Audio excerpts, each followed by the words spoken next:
again want to thank everyone who is joining us today. I am here ahead of the anniversary of Roe v. Wade to send a message to all the Republicans who spent years crusading to overturn abortion rights and who are now working to ban abortion nationwide. Senate Democrats will not let anyone turn away from the devastation that Republicans have caused, and we will not stop pushing to restore the federal right to abortion. Let's get one thing clear right off the bat. The vast majority of Americans support the right to abortion. They understand that it should be women who are making decisions about their pregnancies, not politicians, not judges. And since Roe was overturned, we have seen that every time abortion rights was on the ballot, abortion rights have won. And tragically, we have also seen with brutal clarity how women have been put in danger and made to suffer because of Republican abortion bans. I have met with providers in Washington State who are overwhelmed and doing their best to keep up with the surge of patients from states like Idaho with strict abortion bans. But that has not stopped Republicans from doubling down on extremism. Anti-choice politicians and activists are still trying to ignore the enormous damage their policies are causing or pretend that it's not their fault. Well, anyone who's actually listening to women and families affected by Republicans' anti-abortion crusade will tell you Republicans' attempts to dodge responsibility for the chaos and trauma they created will not work, because you don't forget the fear of being pregnant when you don't want to be, or the heartbreak of learning a pregnancy is not viable, or the horror of learning it is life-threatening and knowing you are unable to get the care that you need in your state because Republicans forced pregnancy laws. You don't forget being investigated for having a miscarriage or driving your kid across state lines to get an abortion. You don't forget when your doctor tells you they cannot act to save your life because they're afraid of going to jail. And you don't ever forget losing a friend or your wife or your daughter because she couldn't get the care she needed because some politician thought their views were more important than her life. That's not something Republicans can fix with spin or rebranding or by sticking their heads in the sand. This isn't a PR problem for women. It is a living hell and a personal nightmare. Women will not be quiet, and they will not be ignored, certainly not while we have something to say about it. Senate Democrats are going to keep fighting to protect abortion from new Republican attacks, pass legislation like the Women's Health Protection Act to restore and expand abortion rights, and lift up the voices and stories of people across the country who are suffering as a result of Republicans' cruelty. And that's why we are here today. And I really appreciate everyone who's joining us today to make sure that these incredibly important stories are told. And with that, I'm going to turn it over to our panelists to share what their personal life has been like. And I'm going to start with Dr. Dennard, who's come here with a really critical story that all of us need to understand and hear. So thank you so much. We'll start with you. Thank you so much for having me. Can you guys hear me okay? Thank you so much for having me.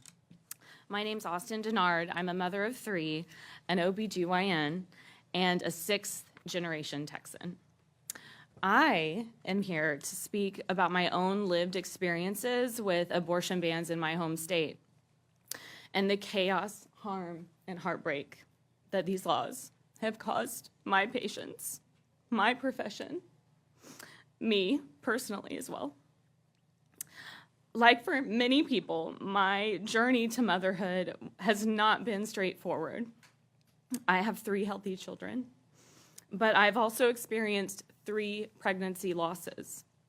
One of my losses ended in miscarriage, while the other 2 ended in abortion, following devastating yet different fetal diagnoses.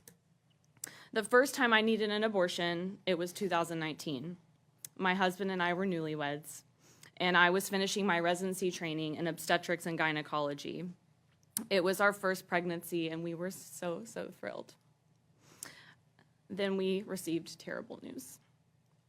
A rare genetic disorder, a horrible diagnosis. My pregnancy immediately became high risk. And I'll never forget the tight hug that my maternal fetal medicine specialist gave me after our ultrasound. Together, we cried. Then she openly discussed my options for care. She was not afraid to tell me that I needed an abortion. My husband and I drove home that day absolutely heartbroken, while my doctor began arranging care with a medical team she knew and trusted.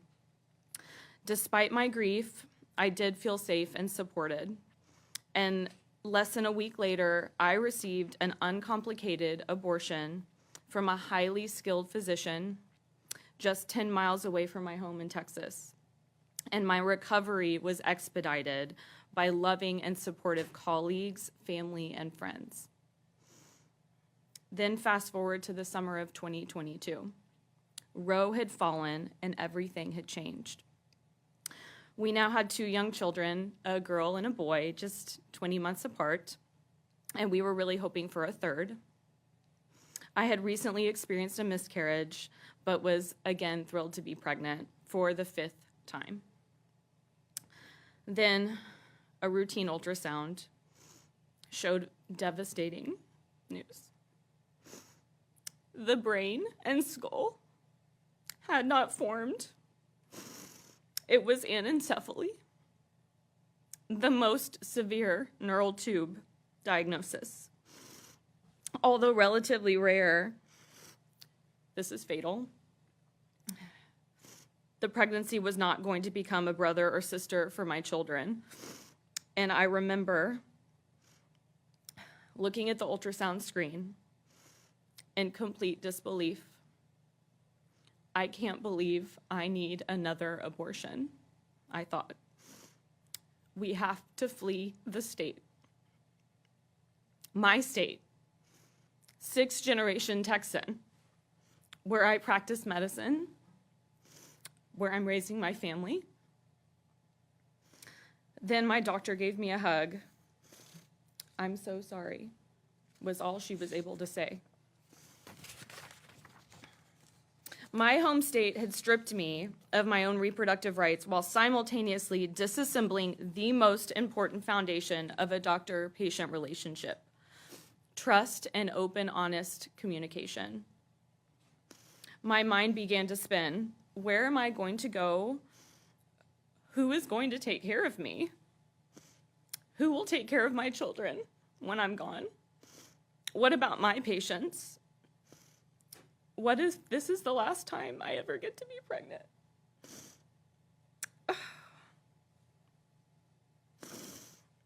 Because of Texas's new laws, we were afraid to use a credit card or tell people where we were going so suddenly to the East Coast, for fear that our ability to practice medicine would be compromised.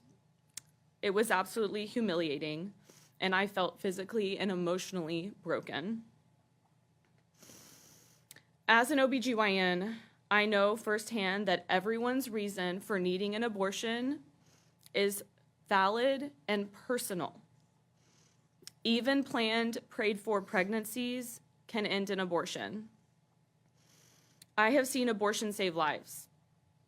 And for me, the physical and emotional risk of carrying a pregnancy to term, one that had no chance of survival, was just something I could not fathom.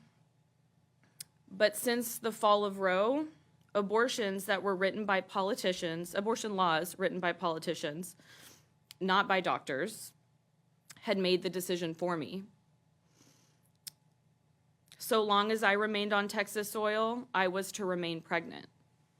Forced pregnancy, forced delivery, forced to watch him die, either in my womb or in my arms.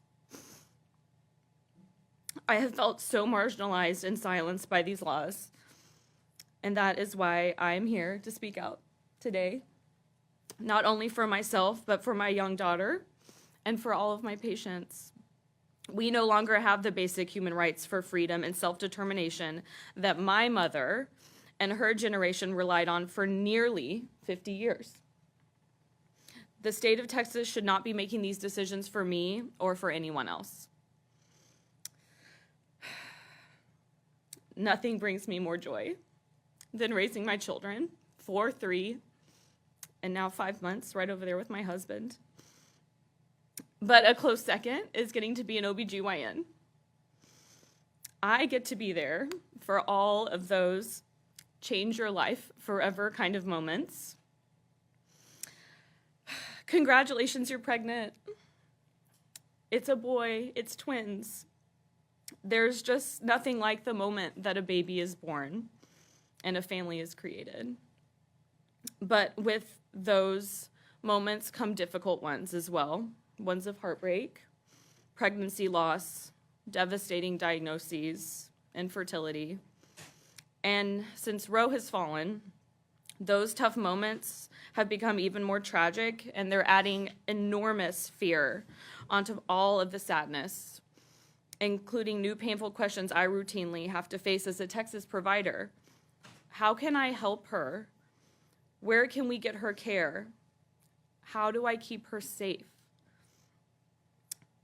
What if she's traveling amidst a medical emergency? These bans have stolen so much joy. So now, when I deliver a baby and I place it on my patient's chest, I take a huge sigh of relief that the three of us have somehow beaten the odds. In spite of everything that is thrown in front of us, we have brought that baby into the world safely into its parents' arms. Thank you.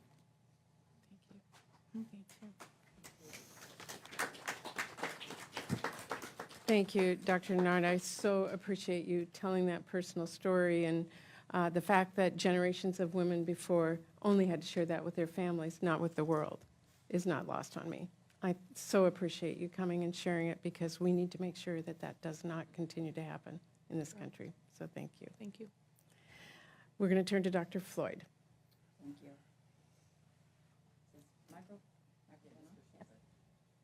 Yeah, okay, there we go.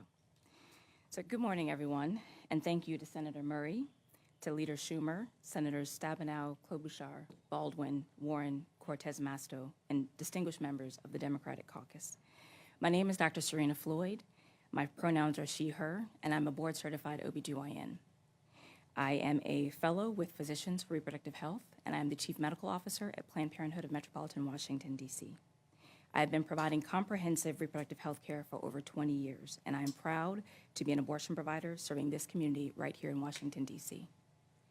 I am here today to make clear that abortion is essential care.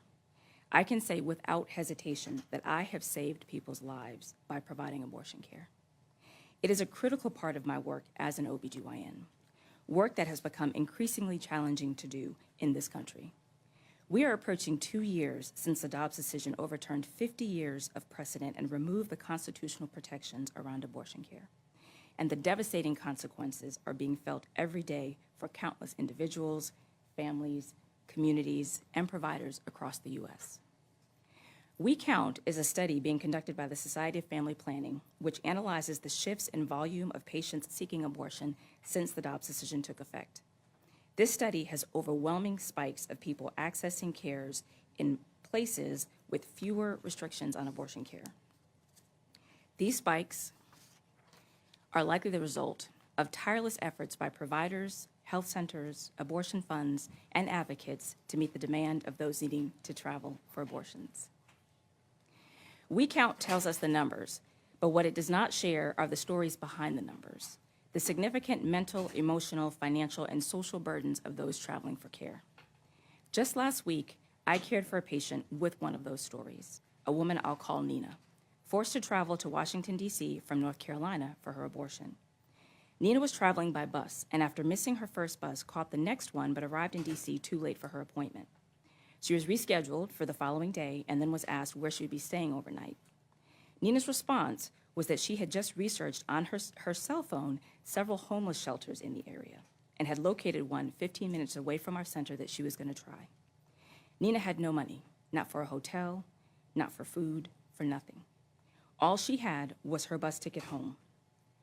Nina's story is one of the many I could tell. each and every one disturbing and heartbreaking. Guttmacher data revealed last month that 1 in 5 patients now travel out of state for abortion. But what about the people for whom abortion bans or increased restrictions have proven impossible to navigate? The most recent WeCount analysis shows that in states with abortion bans, abortion care provided within those medical systems has virtually disappeared, forcing thousands of people to remain pregnant. We know both from research and from reality what it means when someone is denied the abortion they need, know of the mental, emotional, physical, and economic impacts of those denials.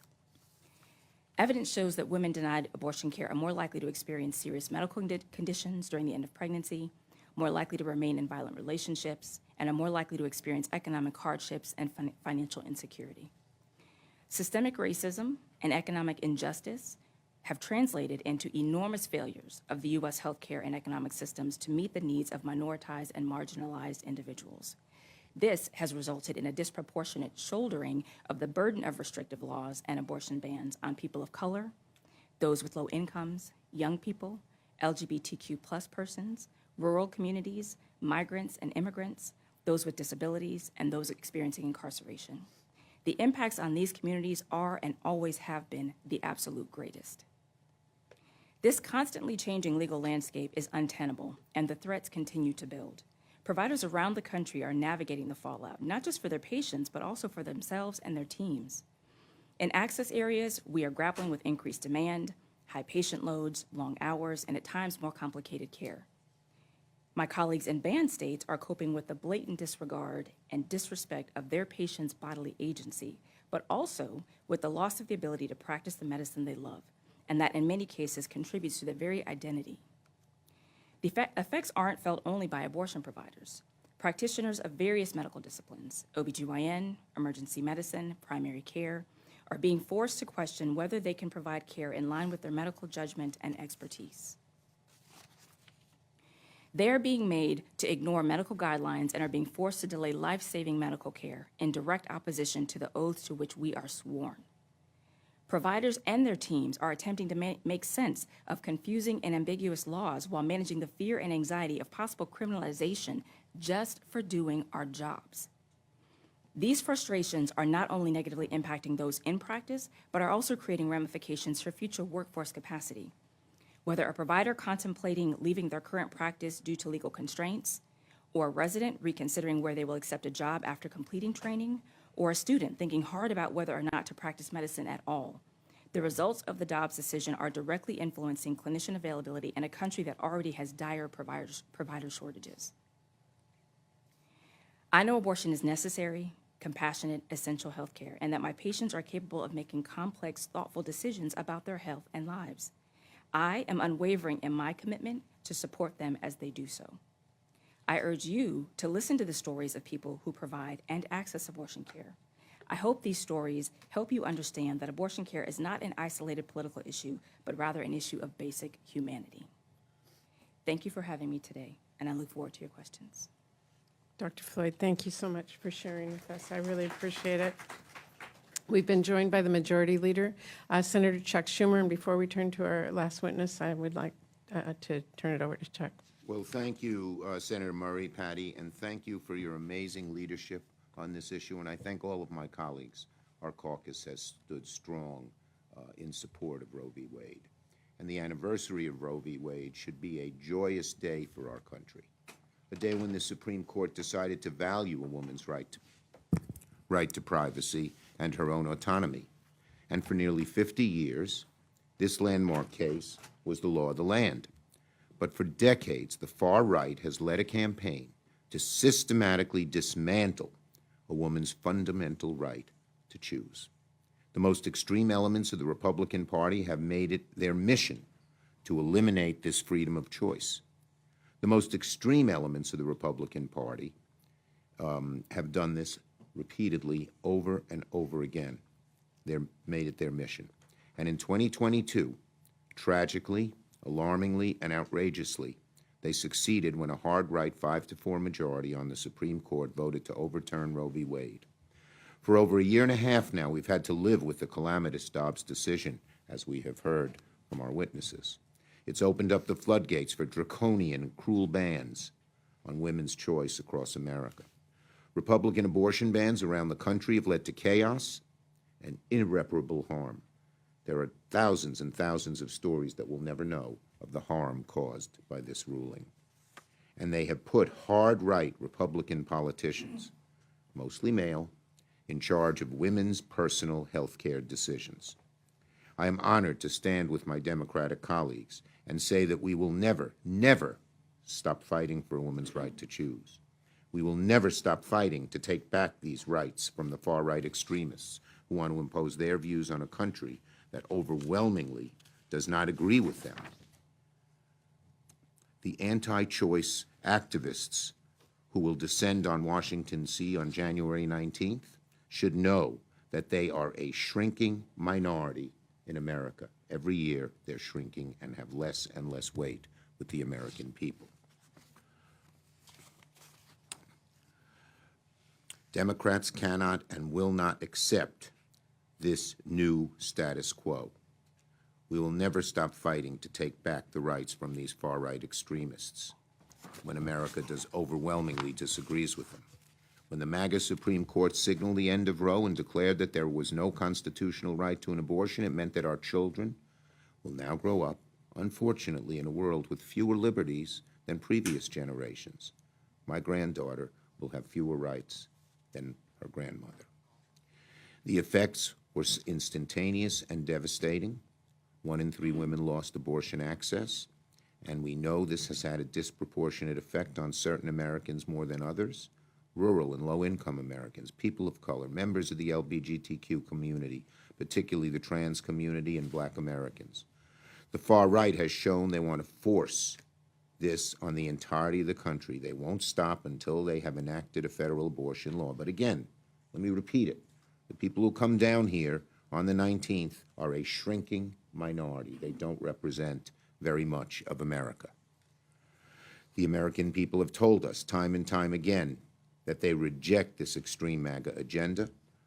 They have voted against it at the ballot box in midterms, even in states where people never expected there was a pro-choice majority, and marched in support of access by the thousands.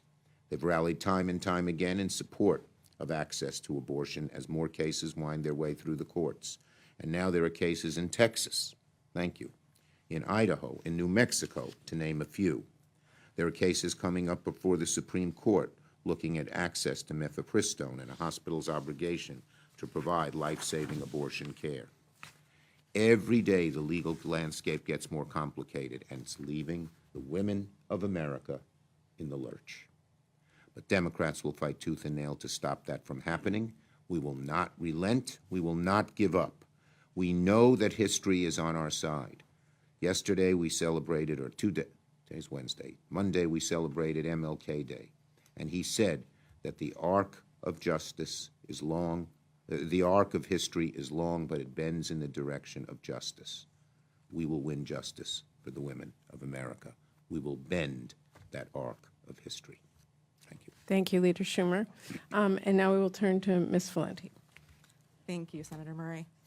Good morning. My name is Jessica Valente, and since Roe was overturned, I've been documenting the harms caused by abortion bans in a newsletter called Abortion Every Day.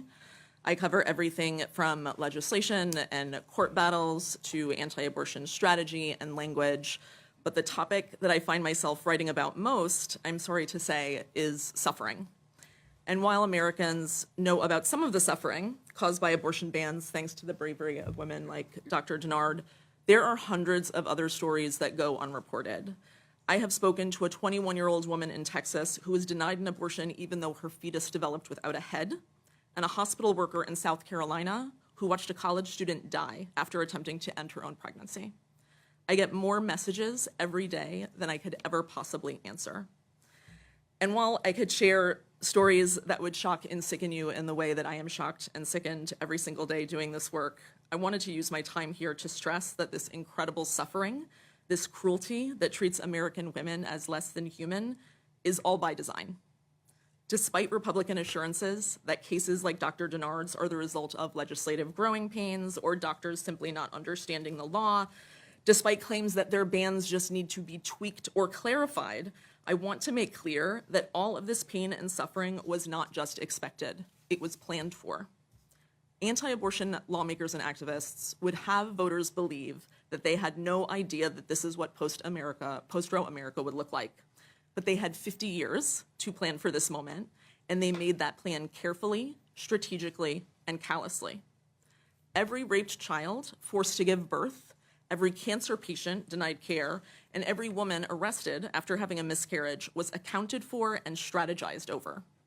But with Americans getting angrier and angrier at what abortion bans are doing to their families and communities, Republicans are desperate to hide that truth from voters. They need us to believe that they're not the cruel extremists that their laws show them to be. And they certainly don't want us to know that they planned for women's deaths in the same way they strategize over a talking point or a poll. And I mean that literally. For months, I have been tracking a conservative campaign to sow distrust in maternal mortality numbers.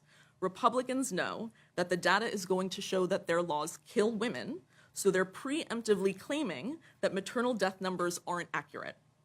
Some states have even disbanded their maternal death review committees entirely, and because the people most likely to die are the most marginalized among us, their hope is that no one will care. I've also documented how the anti-abortion movement laid the groundwork over months to blame doctors for women's deaths, as if the people working under threat of losing their license or jail time are the problem, and not the laws that prevent them from doing their jobs. All of which is to say, when Republicans feign surprise or compassion over post-Roe horror stories, they are lying. They knew that women would suffer and die as a result of their laws. They decided it was a trade-off worth making, and everything they've done since Roe was overturned has been in service of hiding that fact. Most of those lies are hiding in plain sight. When Republicans tell Americans that the national 15-week ban they're proposing is a reasonable middle ground, they leave out the fact that the law would force women to carry non-viable pregnancies to term. Their compromise would do to any American capable of pregnancy what Texas tried to do to Kate Cox. And again, this is not an oversight. It is a deliberate part of a much broader extremist strategy. Right now, there is a quiet but well-funded campaign led by the most powerful anti-abortion groups in the country that is focused entirely on pressuring and forcing women to carry doomed pregnancies to term. They're not only trying to do away with exceptions for non-viable pregnancies, they're trying to eradicate prenatal testing altogether. It's a lot easier to force women to carry a dying fetus to term if they never get diagnosed to begin with. When I tell people about this, the question I get asked most often is why? Why would anyone want to deliberately create a world where women are forced to be walking coffins? It is inexplicable until you understand that this has nothing to do with families or babies, but enforcing a worldview that says it's women's job to be pregnant and to stay pregnant, no matter what the cost or consequence. But because Republicans don't have the bravery to admit that truth, and because they're afraid of voters who are more pro-choice than ever, they lie. They talk about compassion because they know that their laws are cruel. They use the word consensus while passing bans that voters don't want. And they call Democrats extremists while fighting for the right to deny women life-saving abortions in emergency rooms. And because Republicans know that voters overwhelmingly oppose their bans, they claim to be softening on abortion by pushing one of the biggest lies in abortion politics, exceptions.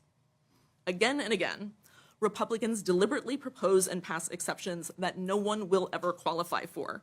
The only purpose they serve is to allow extremist lawmakers to feign moderation or pretend as if they've conceded something.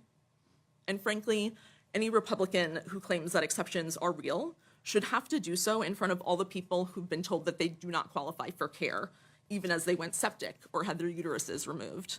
They should have to defend themselves in front of women like Kate Cox and Dr. Dennard, or Brittany Watts, who wasn't just denied care by a religious hospital when her water broke too early for her pregnancy to survive, but was arrested when she miscarried at home. The only Republican exception that holds an iota of truth is the one about women's lives, though not in the way that they think. When you look at any Republican life of the mother exception, they all contain a caveat. And that caveat says, that women whose lives are at risk can be given abortions, unless the risk is because she's suicidal. And I want to stress how telling that is. Republicans know that forcing people to be pregnant against their will will make them want to kill themselves. And they enshrined into law that they don't care. In a moment when we are hearing so many extreme horror stories, it can be difficult, I think, to get back to that foundational cruelty, that to force someone to be pregnant against their will for any reason at any point causes profound existential harm. Abortion is healthcare, but it is also freedom. That's why every abortion denied is a tragedy, and increasingly Americans understand that. They don't want the government involved in their decisions about pregnancy at any point. The first time I came to DC was in 1992. I was 13 years old, and my mother brought me here for the pro-choice March for Women's Lives. Maybe some of you were there. I remember men screaming at us from the sidelines, and I remember how confused I was over why they hated us so much. Today, my 13-year-old daughter is in the room, and it's her first time in Washington, and yet somehow she's here with less rights than I had 32 years ago. And I think that we should be ashamed of that. My deepest hope is that she doesn't need to follow in the steps of her mother and grandmother and come here decades from now to defend her daughter's humanity. Thank you for your time. Thank you so much. Really appreciate it. We're going to turn to a discussion, and I'll recognize senators as they arrived. I will ask some questions, but Senator Schumer, do you want to? I just wanted to thank you. That was powerful moving. Thank you. Thank you. Thank you. I'll open with a question, and I first again want to thank all of you for traveling here, for being here, for sharing your personal stories, and being willing to discuss this with all of us. I wanted to ask each one of you if you could just tell us what is something you think people do not understand about the state of abortion care in America right now. And Dr. Floyd, I'll start with you, and we'll just go down the panel. But what do you think people don't understand about abortion care today? Thank you, Senator Murray, for that question. I think what people truly do not understand is that even though this country is now in an abortion care crisis post-Roe, this country was never where it needed to be before Roe even fell. With Roe, people still did not have their right to control their bodies and hence their destinies. They didn't have that respected. With Roe, patients' address still determined whether or not they could have access to life-saving care.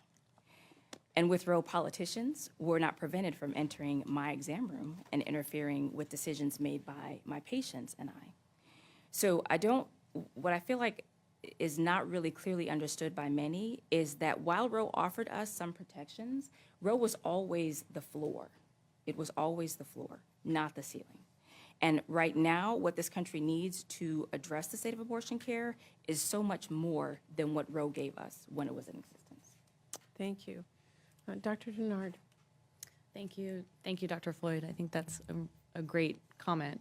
I think also if people don't realize that if you have the capacity to become pregnant, you have the capacity to need an abortion. And right now, abortion in our country is becoming extinct. It's basic medical care that any person needs to be able to receive, and it's quickly slipping through our fingers. Ms. Valente? I don't think people realize or understand how horrified Americans are by what is happening right now. I think when you go to a newspaper, you go to a mainstream news article, you would get the impression that the country is evenly split on abortion rights, that it's something that we're, polarized over. And that's just not true. We know that's not true. We know that the vast majority of voters want abortion to be legal. There was a Washington Post ABC News poll that showed 80% of Americans, nearly 80%, wanted that decision to be between a patient and their doctor. This is about a small group of extremist legislators imposing their will on the vast majority of voters who do not want these bans. And I think the more that we can talk about that and talk about this as a democracy issue as well as a healthcare and freedom issue, the better off that will be. Right. And I agree. And I think one of the things we all need to understand is that everybody wants a healthy, happy pregnancy and assumes that will happen to them, never knowing that the possibility exists for every woman that it won't be. And they need that kind of care available when it is needed. I'm going to go around the room and let people ask questions, and I'm going to start with Senator Baldwin, who was here at the beginning. Thank you for being here. Thank you, Senator Murray. Thank you so much for convening us today. And I want to thank our panelists. I have rarely heard more powerful testimony. Thank you. Before I get to questions, I just wanted to reflect on the upcoming anniversary of Roe versus Wade. Almost 51 years ago, the Supreme Court correctly decided that every American has the right to make their own health care decisions and respected a right of privacy. Before 2022, there were generations of women who had only known an America with the right to abortion care. But when the Supreme Court overturned Roe versus Wade, it didn't just set Americans back nearly 50 years. It sent women in Wisconsin, where I represent, back to an 1849 statute banning abortions. That predates the Civil War, 70 years before women would have the right to vote, so they certainly weren't in the chambers crafting these policies.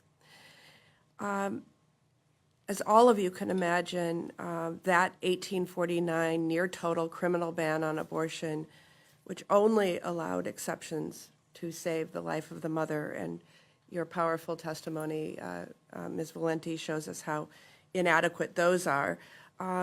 It had immediate ramifications for Wisconsin women and their doctors. One woman in Wisconsin bled for more than 10 days from an incomplete miscarriage after emergency room staff refused to treat her because they feared they would be criminally prosecuted for providing care. I heard stories of women just like you, Dr. Dennard, who had learned their pregnancies were unviable. But instead of receiving care and beginning their grieving process, they were forced to find appropriate appointments out of state and make travel plans instead of grieving. Thankfully, in Wisconsin, we have taken in recent months important steps to restore abortion services at 3 locations across the state. However, those clinics have been seen just overwhelming demand for appointments. With just 3 clinics offering abortion care statewide, access to comprehensive reproductive care for many Wisconsinites still means driving hours, taking time off work, arranging child care, and women are still subject to onerous state statutory requirements like a 24-hour waiting period and mandatory ultrasounds before receiving the care they need. The reality of post-Roe America has been dire. It's endangered women, it's hamstrung doctors who just want to care for their patients, and it's infringed the rights, the basic rights of Americans who are just trying to make their own health care decisions. Oftentimes, issues before Congress require complex solutions that take time to implement and solve. With restoring access to abortion care, we have as close to a legislative silver bullet as it gets, and that's our Women's Health Protection Act. Our Women's Health Protection Act, which I am proud to lead, would guarantee doctors the freedom to provide abortion care and give patients the ability to receive the abortion care they need everywhere across the country. It would stop states from imposing arbitrary and medically unnecessary restrictions that jeopardize access to abortion, including rolling back these restrictions that were in place prior to the Dobbs decision, and 2 of which I just described in Wisconsin, a 24-hour waiting period and mandatory ultrasounds before receiving care. I'm committed to fight to regain these rights and freedoms that Wisconsin women have lost, and proud to partner with so many in this room to advocate for the Women's Health Protection Act. So 2 questions. First, for all of our speakers, can you talk about why rolling back these medically unnecessary restrictions that that states and localities have passed on abortion is so important and goes hand in hand with restoring the protections of Roe versus Wade if we want every woman to be able to get the care they deserve? could start with you, Ms. Valente. Sure. I would say that I think I would love to see us move beyond restoring Roe and building something stronger and better and more protective than Roe did, but it is really clear. I cover this every day. A lot of people who are on this issue are seeing this every day, that these restrictions need to be ended urgently, that every single day someone is being harmed. There are people who are dying. We are not hearing about their stories in the media because, understandably, families do not want their loved ones' names to be forever attached to this issue, or they're concerned about being harassed or being the subject of constant media inquiry. But the suffering is happening every single day, and it's so important that we do something. I mean, I think what's so hard, and Dr. Dennard and anyone who is seeing patients would say the same thing. It's difficult. We can talk about this politically and what needs to happen, but it's also really difficult when you're hearing from individual patients and individual people who just on a day-to-day basis just want to be able to go and get the care that they need. And so to me, this is a state of emergency, and it sort of shocks me when people don't treat it like that. I agree 100%. It's a conversation that I now have with my patients in the office every day. Every day for me and my profession is affected by these restrictions. And if we can move forward and become pro-family again and pro-women again, then this enormous amount of fear that we feel as providers in states like Texas, and the enormous amount of fear that families have. I have patients that are afraid to start trying to get pregnant and start their families. I have patients who are afraid to have siblings for their children. It's really taken so much joy out of what should be an enormously joyful chapter in someone's life. Yeah, I think, I'll say something again that I mentioned in my remarks, which is that abortions save lives. I mean, plain and simple. When you do not have restrictions, when you do not have laws, when you do not have policies that are preventing you from getting the absolute necessary care that you need, then you live, you survive, and you thrive.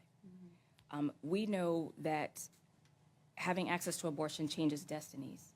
I cannot tell you how many patients I've seen, how many people I know who talk about how their abortion has allowed them to continue their education, to take a job that they otherwise would not have been able to have, to be able to take care of family members that they otherwise would not have been able to take care of. So abortion is so important that I don't want to understate just how, the magnitude of the effect of not having that access, what that means to people in their everyday lives and in their futures. The other quick question for Dr. Floyd and Dr. Dennard.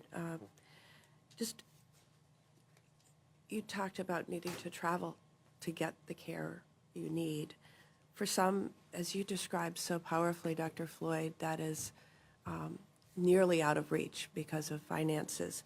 A number of us introduced the Reproductive Health Travel Fund Act to help with travel-related funds. I know that that's only a piece of it, but what do we know about the impact that being forced to travel far from home for health care has had on patients and families? Yeah, I guess I'll first say. The impact has been severe. It's been significant. I told you one story, but as I said, I have many other stories that I can tell about folks who have traveled. I practice here in D.C., and our health center, we see patients that come from all over, Oklahoma, from Georgia, from Florida, from Texas.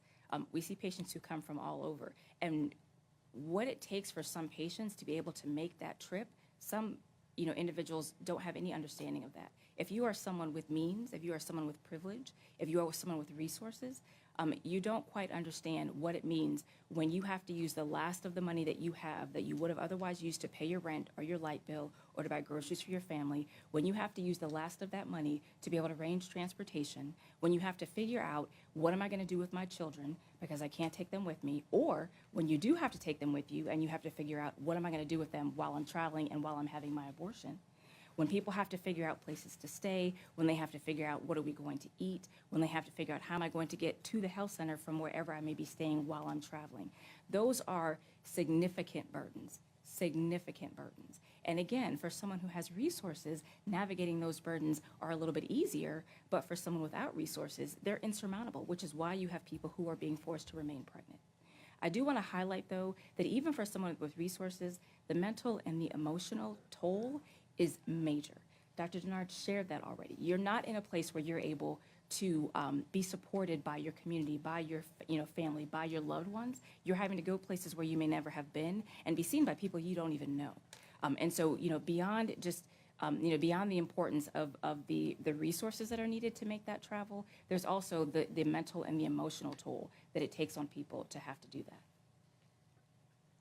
Yeah, I've said this many times, and I'll say it again. I am the best case scenario, right? I am a OBGYN.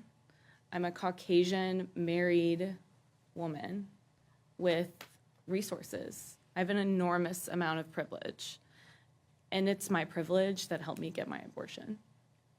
I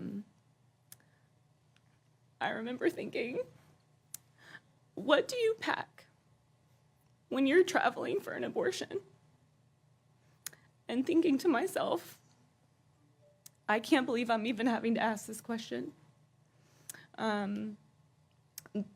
Logistically, traveling is incredibly difficult, even despite privilege.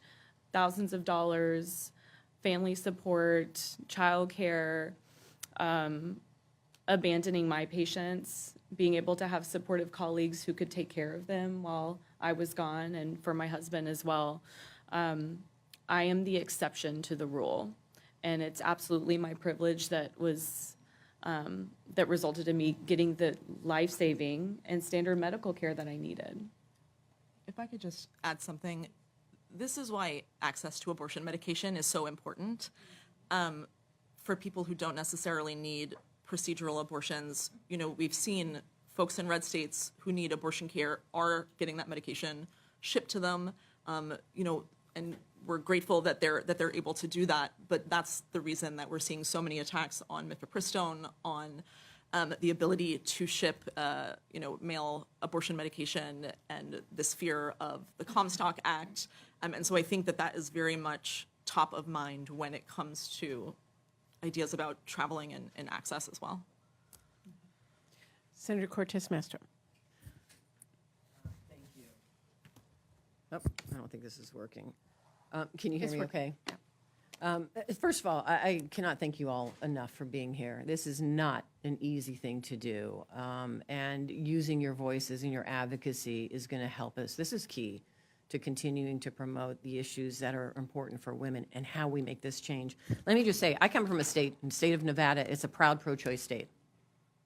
Voters overwhelmingly support a woman's right to choose in the state of Nevada. That's men, women, Republicans, Democrats, independents, all of the above. And yet we are still now dealing with a challenge across this country where there are elected representatives who want to take that away.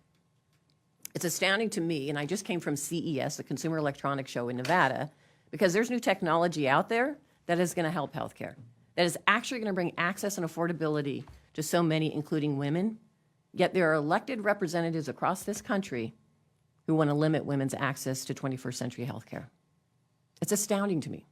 There's elected representatives who cloak themselves in the Constitution, who clutch the Bible, and pass laws to take away women's freedom and make them suffer, and their families.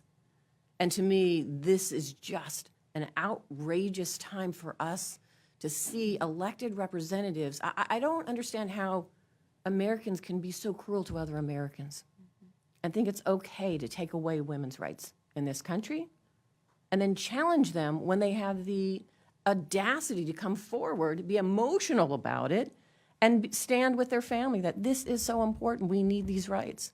So I can't thank you enough, because our voices are key at this moment in time, not just for now, but the future, as you've seen with your children. So here's what I do know, and we've touched a little bit about this. This is what I see happening in Nevada and across the country. It's not just about these extreme politicians going after abortion. They are stopping women from traveling out of state to healthcare, for healthcare. They're trying to criminalize women. They're trying to criminalize the doctors for helping women who travel out of state. They're coming after birth control, as we've just heard. They're coming after mifepristone and the right to get that abortion, that medicated abortion. The Supreme Court's going to decide whether banning abortion in emergency rooms and restricting access to the abortion pill, mifepristone, is okay. They are literally proposing legislation, some of my colleagues, to ban abortion nationally. We've seen this time and time again.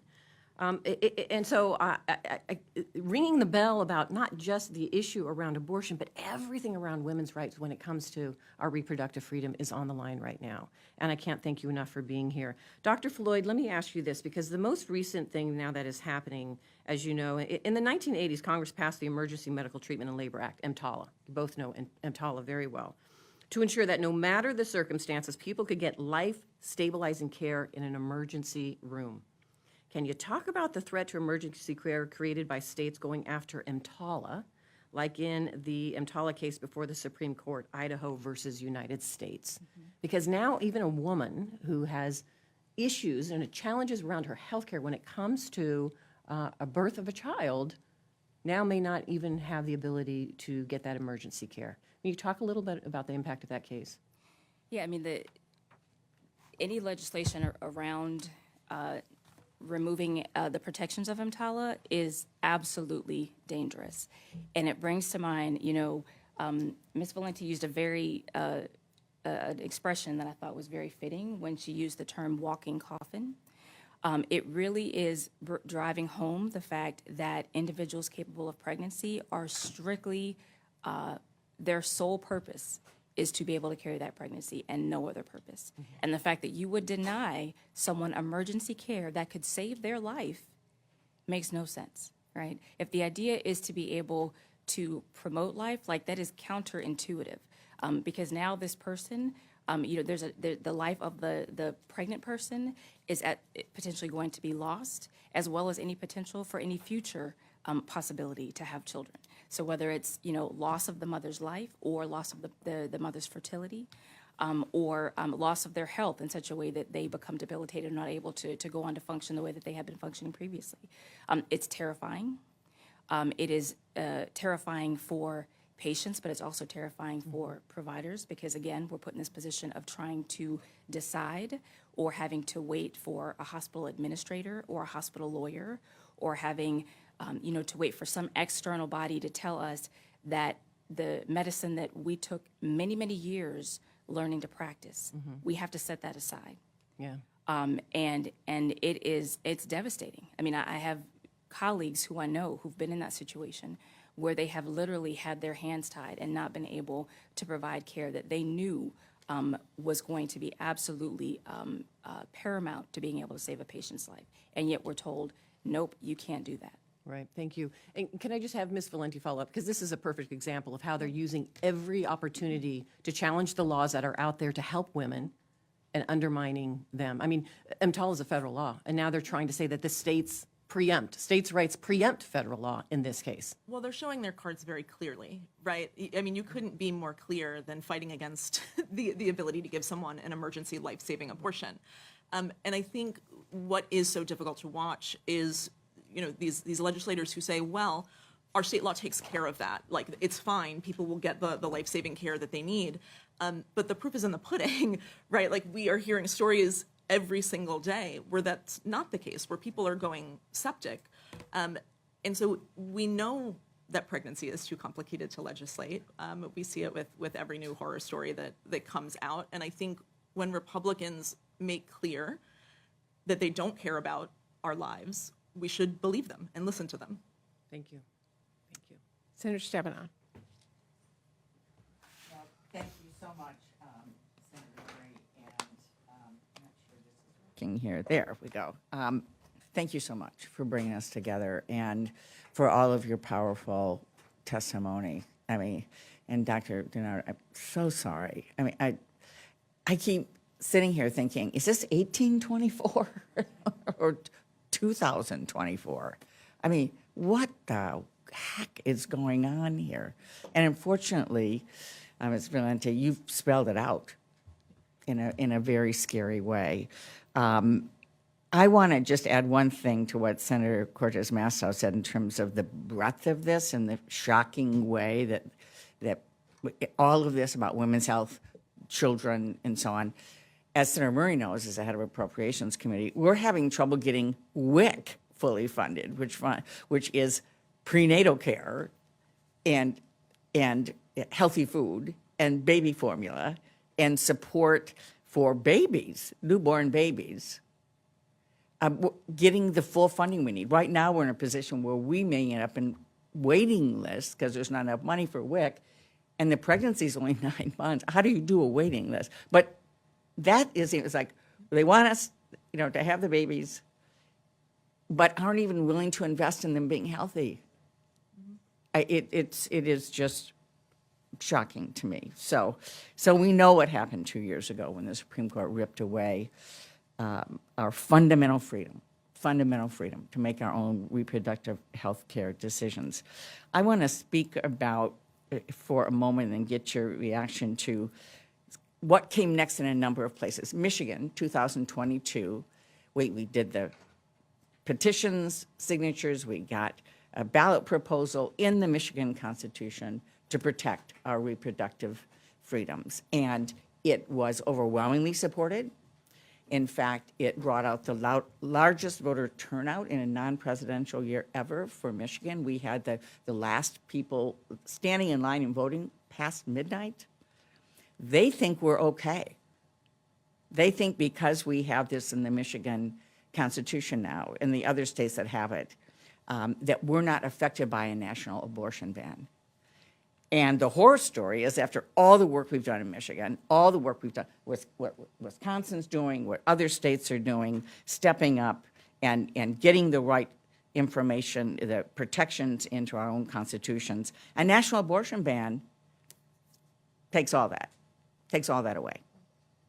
And I really believe and would appreciate, when you start, Dr. Floyd, with just your comments on what a national abortion ban being put forward by Republicans, and I believe that they're back in charge. I mean, that's where it's going, national abortion ban. So that all the work that we are doing in the states where you can go to, forget it. It will all be gone. And I think, to me, this is the ultimate focus in terms of what we need to be paying attention to. But Dr. Floyd, would you want to comment at all how you see a national abortion ban affecting all of this? Yes, we already see kind of what it would look like, right? Like when you look at states like Mississippi and Texas and Alabama and Louisiana. I mean, when you look at these states that already have bans, like that's what we'd be looking at on a national level. That is what we would see. We would see again worsening maternal health outcomes.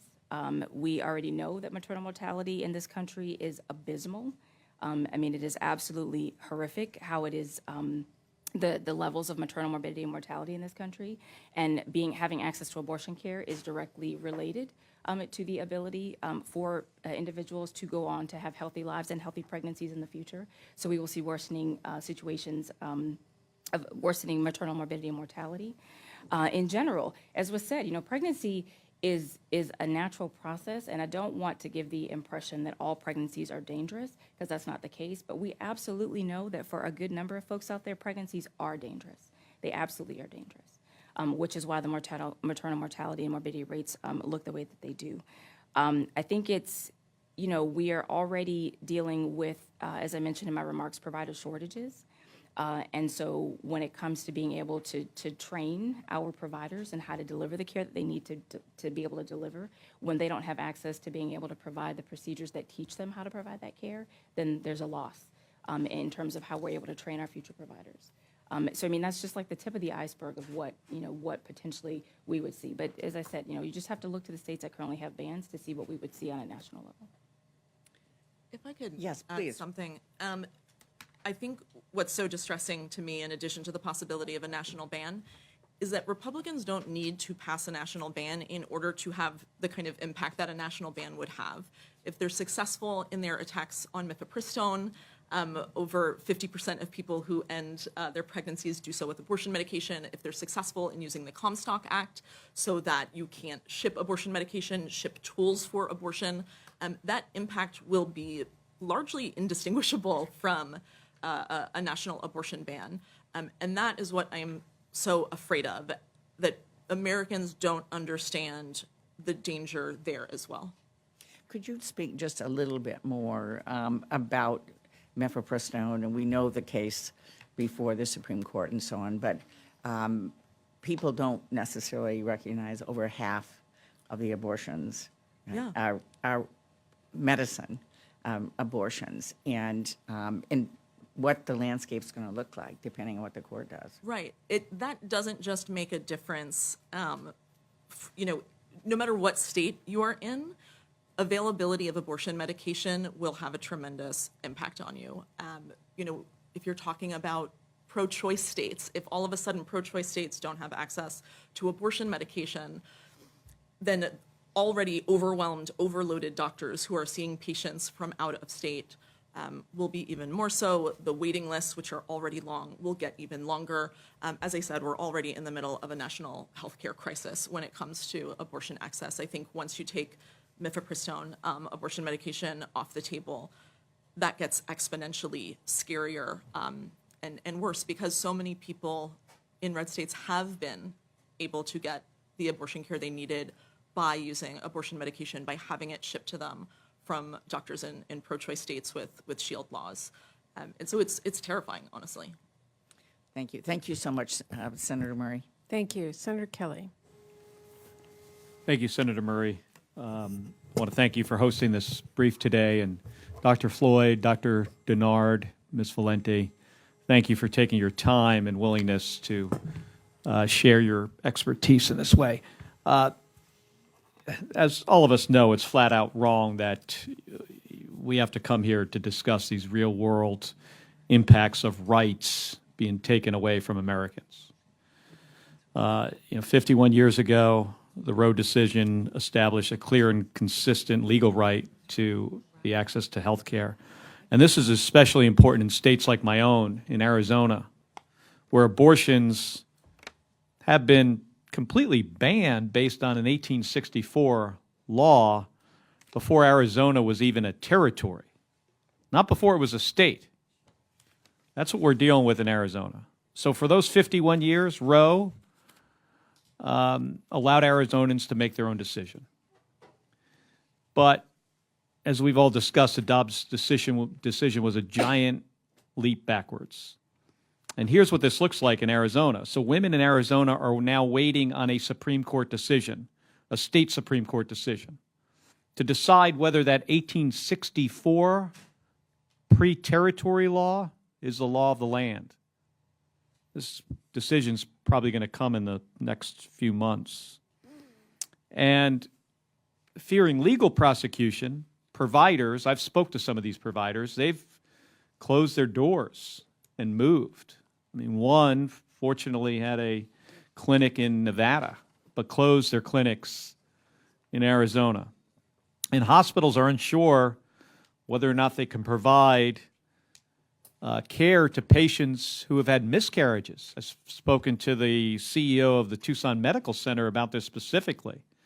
Like, her doctors are standing there with patients uncertain whether or not they can provide life-saving care. And they're distraught over this. I mean, this ban is not just ripping away the right of women to make their own decisions about abortions. It is putting lives at risk in my state every day. So, Dr. Dennard, I had a question my staff prepared. I think you already answered it. I read your bio, and I see you're from Texas. So I'm interested in this SB 8, this bounty law that they have and what the impacts are. I was in Texas not so long ago. I heard something about it on the radio, the $10,000 bounty that private citizens can claim if they file lawsuits, this private action. And I know this, I don't think this is an impact on you personally, but I'm just interested if you have any anecdotes about how it's affected anybody that you know in Texas. It definitely has impacted me personally. I just would like anyone who's sitting here to think about how much work they've put into their careers and all the time and dedication that all of you have to be sitting here right now. And that's what every physician has done to be where they are today, taking care of patients. Hours of study, so much dedication, and we're all trying to be the best types of physicians that we can possibly be for our patients and practice standard medical care. And now in my state, I'm in a situation where I have to make a decision if I can continue practicing standard medical care or risk being thrown in jail or risk being sued. And more importantly, when I am in the privacy of my office, taking care of patients that I've known for a very long time, having open, honest communication with them about their bodies, worried about whether or not their aunt or their sister or someone might get upset that I'm talking about the scary word of abortion, because they could. They could take me to court, take my license away, take my husband's license away. So it's a very scary place to be right now as a physician, and it's created so much confusion and so much fear. Fear is paralyzing, right? It's clouded our ability to provide the type of care that we all studied and were taught to provide in our training. And now a woman who's pregnant in Texas is not receiving the same care that a woman in New York is receiving. Same is true in Arizona. Correct. From speaking to the CEO and other healthcare providers, they find themselves in the similar situation. I have 2 daughters and a granddaughter, and they're now growing up with fewer rights than my grandmother had. Correct. And we all know that this is not going to stop with Dobbs. I mean, we talked about the abortion pills. And because of all this, that's why I'm glad we continue to support and push for the Women's Health Protection Act, which could codify this. We've got a lot more work to do on that. We may have a ballot initiative on this in Arizona this year, collecting signatures right now. I spoke to one of the signature collectors a couple weeks ago, standing on a corner. Says it's going pretty well. So we hope to get it on the ballot, and that'll have a great impact for women's rights in Arizona, because we don't want politicians making these decisions. I mean, this should be between a woman and her doctor. So let this anniversary remind us that we've got a lot more work to do. I want my granddaughter to grow up in a country where, she's valued as a person and a patient and has the same rights as women had before her. So thank you again. Senator Murray, back to you. Thank you. Thank you. Senator Warren. Thank you, Senator Murray. Thank you for holding this discussion today, and thank you to our panelists for being here. Next week is the anniversary of the Supreme Court's decision in Roe versus Wade. And in the year and a half since today's extremist Supreme Court struck down Roe, millions of women across this country have had their right to control their own bodies and their own futures stripped away from them by Republican lawmakers. And as a result, many people have been forced to make choices that even a few years ago seemed unimaginable. Now, Republicans are trying to claim that the consequences of the Supreme Court's decision are overblown, that we're making too much of this. So I thought I'd ask you, Dr. Dennard, you are practicing in a state that has one of the most restrictive abortion laws. Can you tell us, do you think that the claims are overblown? Can you say a word about what it means to have stripped the right from people who need access to abortion to be able to get it? This is not a drill. This is real. And I've lived it personally with my own body, and I live it every day as an OBGYN. So it's enormously important, and it's affecting families everywhere. And say more about how it affects them. Well, like I mentioned before, the amount of fear that is induced now for individuals who are considering pregnancy, considering growing their families, they come to my office, whether it's an annual exam just for a routine checkup, with questions. Some of them are too afraid to even ask me what their rights are for fear of putting me in a litigious situation. So you don't even get the medical care you need. You can't even ask questions of your doctor for fear that either you'll be at legal risk or you'll put your doctor at legal risk. I would like to think that some of the most intimate moments are between a physician, an OBGYN specifically, and their patient, talking about their bodies and their life. And now it's as if someone's standing in my office room telling us what we can and cannot talk about. That is such an extraordinary invasion of government, of politicians into the examining room and the conversation that takes place between a patient and a doctor. I want to, though, talk about a different part of this, and that is we now know 20 states have done this close to all-out bans on abortion. But for just a minute, focus on the states that have not. How safe are we? And we've been talking a little bit as well about the ways that Republican politicians can take away abortion rights in all of the states that have worked very hard to protect people within their borders and provide a haven for those who need to come from a state where abortion is not available. So the question then becomes, what will the Republicans do if they have the power?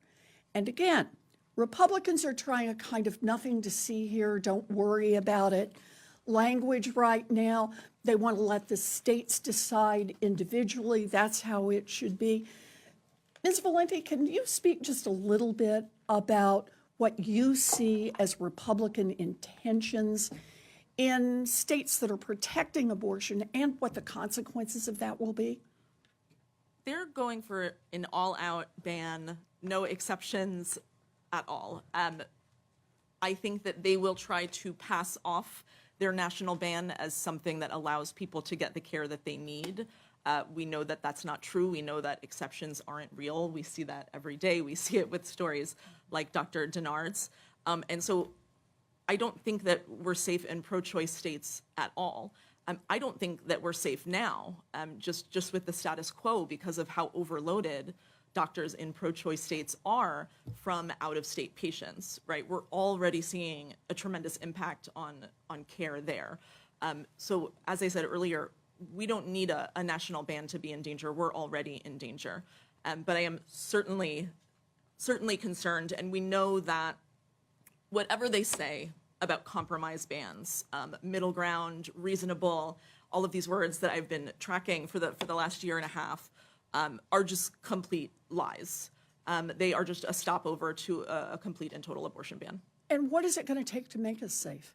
What is it going to take to be in the place, as we were before, where a patient and a doctor can have a confidential conversation about reproductive health issues, about pregnancy, about abortion? What's it going to take for that to happen? Zero government interference in pregnancy, and the understanding that pregnancy is too complicated to legislate at any point, and there is no safe or ethical way for us to do that. And I'm sure Dr. Floyd, who works on this so much, has thoughts as well. But it's just so clear to me that there is no legislation that will ever be safe for someone's pregnancy. Dr. Floyd, do you want to add to that? No, I just, the response that Ms. Valente gave is exactly the response that I was going to give. Like, what we need is to have zero political interference in the care that we're providing. None. Patients are fully equipped to be able to make complex decisions about their health and their lives. They are able to make decisions about themselves and their families in conjunction with their providers. There is absolutely no need for interference from any government policy, politician, any government interference whatsoever as they are trying to make that decision. In order for us to get to a place where our patients can have the care that they need and feel safe and have good outcomes, it means that we've got to pull the politics out of the exam room. And the way we get politics out of this is we pass a federal law that says what happens in the examining room is up to the people who are in the examining room. That people who are pregnant are protected, that their doctors are protected, and that they make decisions together without interference from the government.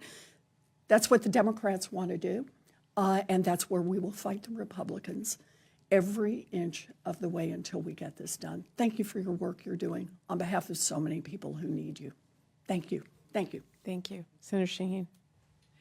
Well, thank you, first of all, Senator Murray, for organizing and hosting today's hearing, and thank you to all of our witnesses. It is because of women like all of you here across the country that are speaking up, even when the circumstances are very challenging, that we're seeing attention and hopefully we will see action. You know, I'm old enough to remember when Roe was passed because I was out of college at the time, and I remember what it was like before the passage of Roe with my friends, and now we're back to that situation again. It used to be something that we celebrated. And to pick up on what Senator Warren talked about with respect to states, what we're seeing is that these extreme abortion bans are being pushed even in states like the state of New Hampshire, my home state, which has prided itself on being libertarian, on staying out of people's bedrooms and personal business. And what we're seeing now is that under Republican leadership, our current Republican governor instituted the first abortion ban in modern history in New Hampshire. And now there is legislation that would introduce a 15-day abortion ban. Now, as all of you have spoken to so eloquently, the impact of something like a 15-day abortion ban is just so detrimental. I wonder, and you may have talked to this a little bit earlier, but Dr. Floyd or Dr. Dennard, could you all speak to what the implications are for women of a 15-day ban, 15-day, not 15-week, 15-day ban on abortion? There's so much to say about that. I know, you can't. Many women don't know when the last date of their menstrual period was. So I almost have no words to say. I'm not even sure what a 15-day ban is. I honestly don't. 15 days from what? And you know, as was mentioned, I mean, there's absolutely the vast majority of folks do not know that they're pregnant at that point. Right. And so that you might as well say it's a total ban. Like that's just a cover for this is a total ban, because that's absurd, really. I know I think it's probably legislation that was developed by some old guy in the legislature who has no idea what women go through and what pregnancy and giving birth is all about. Now, one of the things that I find most disturbing right now about what's happening in states is what that's doing to the ability for women to get care, because what we're beginning to see is practitioners who are leaving those states that have these really very assault, really, on women's health. So can one of you speak to what we're seeing with respect to practitioners leaving and what that's going to do to care for women? Mm-hmm. Dr. Floyd, maybe you want to start. Sure. It's very, very, very concerning. I had mentioned a little bit earlier in my remarks that we already know that there are significant, major provider shortages in some areas. And the unfortunate thing is that the same places that have these severe restrictions and these bans are the same ones that have the worst maternal outcomes. That provide the least amount of resources and support when it comes to public health insurance, when it comes to social programs that help support families. So it's all linked, right? And so when you start to see providers leaving areas and you see worsening of provider deserts, then you are hands down going to see worse health outcomes. That's what it's going to mean. And I can tell you, whether it's a provider that's already in practice or someone who is training to become a provider and looking where they're going to go, we are seeing time and time again that trainees, that learners, that residents are saying, I'm not going to go and practice in a state where I can't practice medicine the way that I want to practice it, the way that I'm training to practice it. And so again, you have them going to, avoiding those places where these bans and restrictions are, which is further worsening the provider shortage. So it's very, very scary where we are going to be ultimately when it comes to the state of provider access in these places. I've been tracking what I'm calling the OBGYN exodus across anti-choice states. And it's remarkable and terrifying because you can see a very clear line from OBGYNs, maternal fetal medicine specialists, leaving a state. Hospitals, in turn, need to shutter their maternity wards, which in turn creates a maternal health desert, which in turn creates deaths, right? There's a very clear through line from abortion bans to people's deaths because of the way that doctors need to, understandably, leave if they don't feel safe practicing medicine.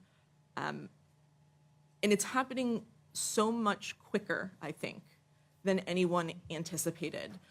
In Idaho, there was a study that showed that half of the OBGYNs are either leaving or considering leaving. There are only, I think at last count, 5 maternal fetal medicine specialists left in the entire state. This is already happening. This is not something that we are in danger of in the future. The crisis is already there. And can you talk about who gets hurt the most by that kind of exodus? It's the most marginalized among us, right? It's people in rural communities. The New Yorker had a really incredible piece about a woman who died in Texas. She lived in a maternal health care desert. The only place she could go to was a religiously affiliated hospital that didn't even mention abortion to her, even as her pregnancy got more and more dangerous, even as it became life-threatening. And so we know who is going to die as a result of these bans, and we know who is going to be disproportionately impacted. And I think Republicans hope, because it is the most marginalized among us and because it's poor women and Black women, that voters won't care. And I hope that that's not the case.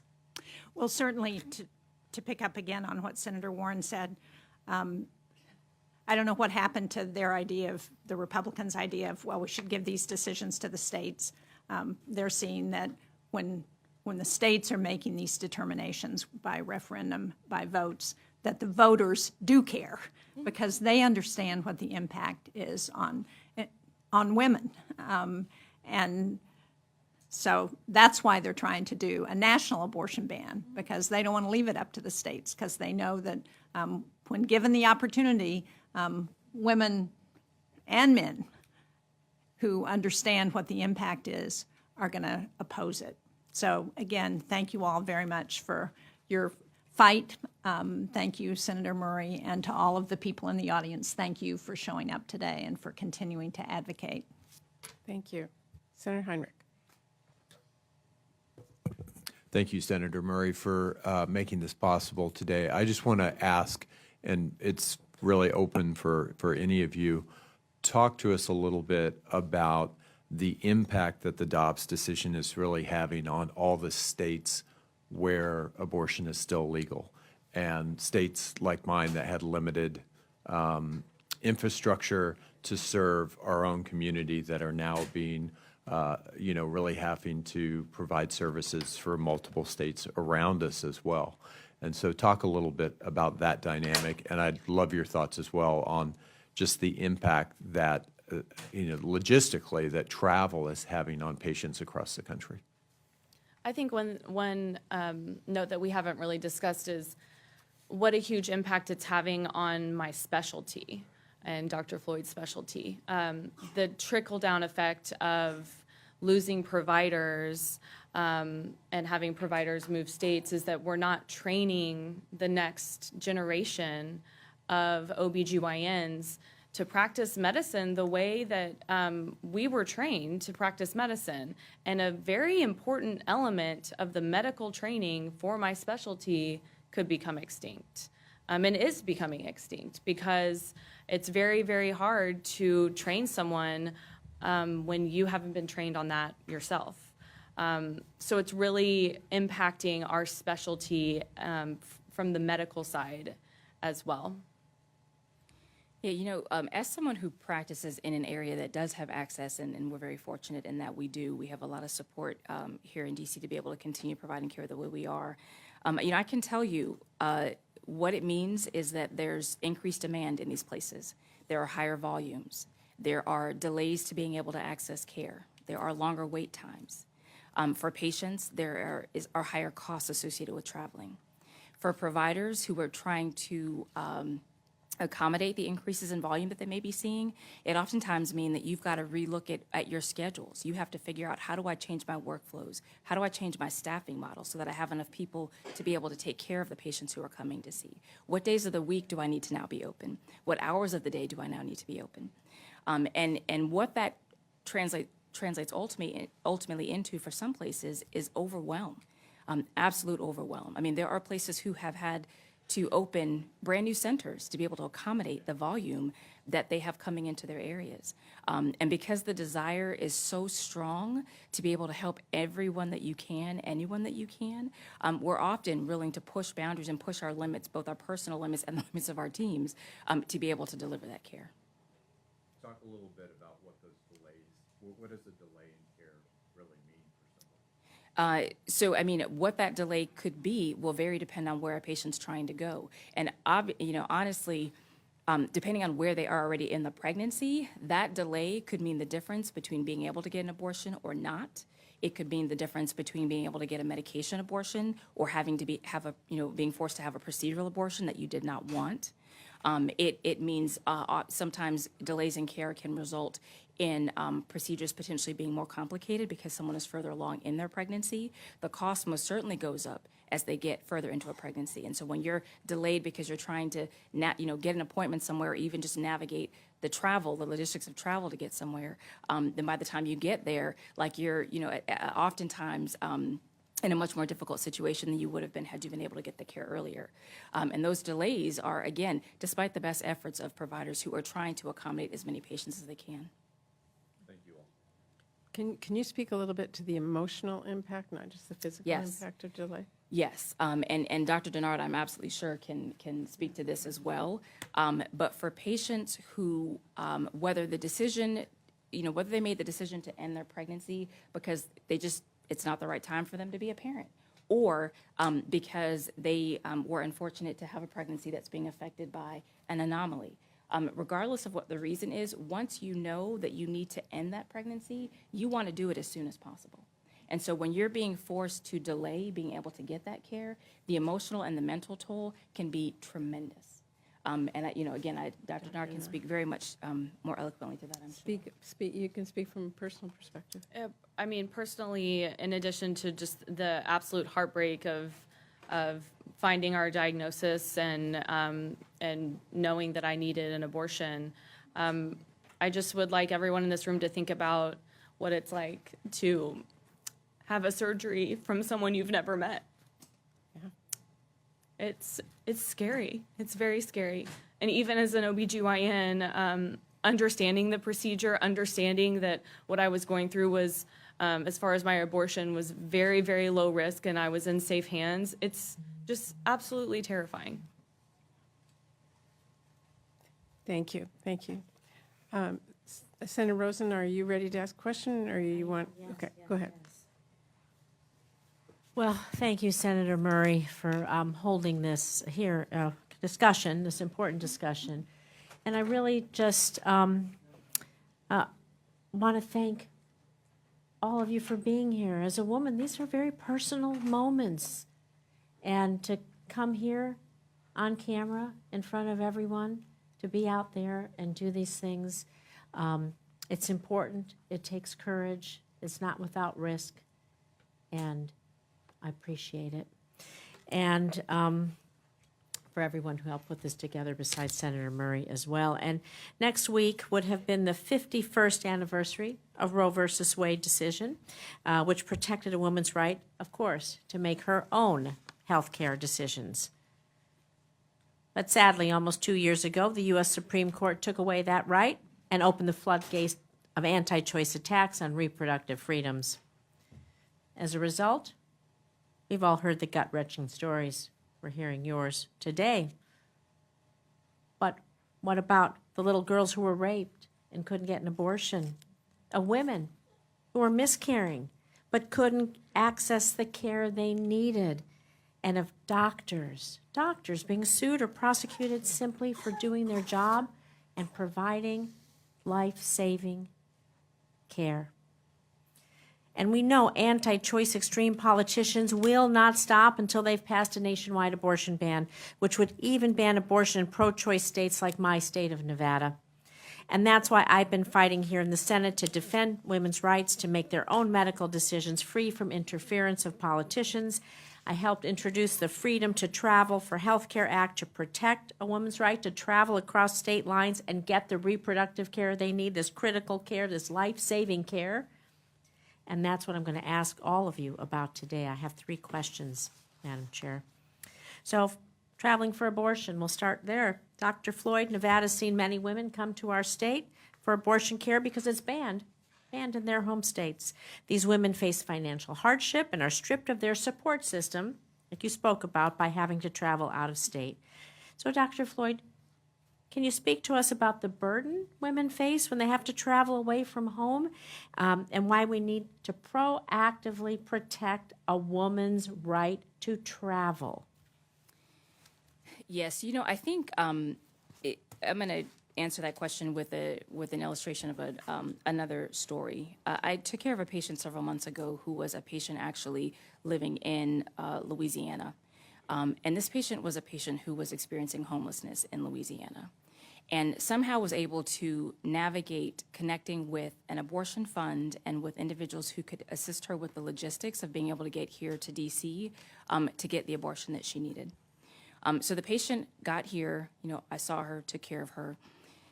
When I was finished with her procedure, she gave me a big hug with tears in her eyes and said, "I cannot thank you enough for being here. Thank you so much for doing this for me. I am in a situation right now where I don't have a place to live.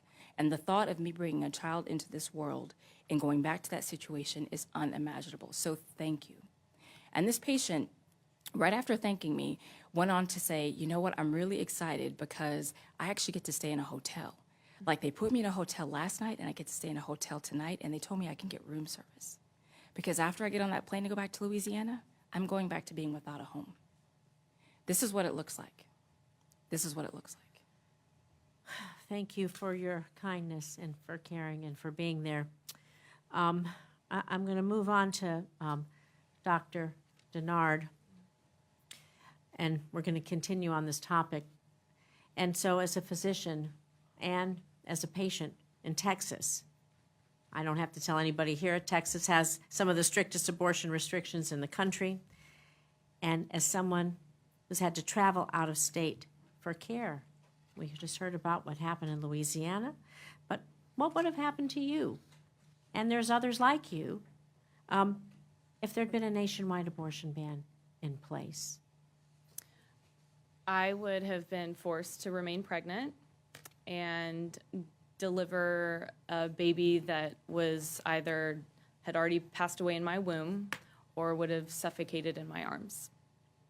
That would have been the only choice for me. And as long as I was on Texas soil, that was the only choice. it really does feel like pregnancy in Texas, women don't own the pregnancy. The state owns the pregnancy. I'm so sorry for what you've gone through, and I know you've seen it as a physician.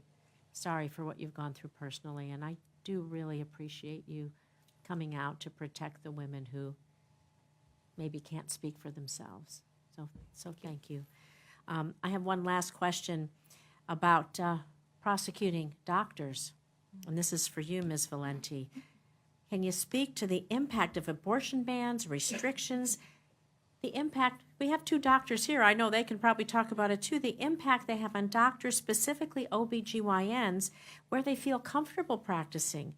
And what are these restrictions doing either to drive people away from the specialty, drive people away for certain locations, and how does that affect women's just women's health care in general for all of us, whatever state you're in? Can you speak to that? I know you've been working on those things. You know, we spoke a little bit about the exodus of OBGYNs out of anti-choice states, and I think that is one of the biggest issues that I'm concerned about. But for the OBGYNs and the maternal fetal medicine specialists and any doctor who might need to perform an abortion, for those that stay in anti-choice states, they are quite literally taking their freedom in their hands, every decision that they make with a patient, and that is no way to practice medicine. We've seen the impact of that in terms of delays, fears if you perform an abortion, if you give a certain kind of care, that you could be prosecuted.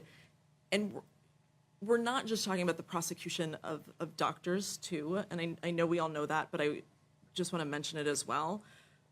You mentioned miscarriage treatment and the way that some women haven't been able to get it, it's been delayed. We're not just in a situation right now where someone is going to be afraid that they can't get treatment for their miscarriage, but that they might be arrested if they do. We just saw a case in Ohio, Brittany Watts, a woman who was denied care, denied a miscarriage treatment at a religious institution, went home to have her miscarriage, and then was arrested for abuse of a corpse. Right.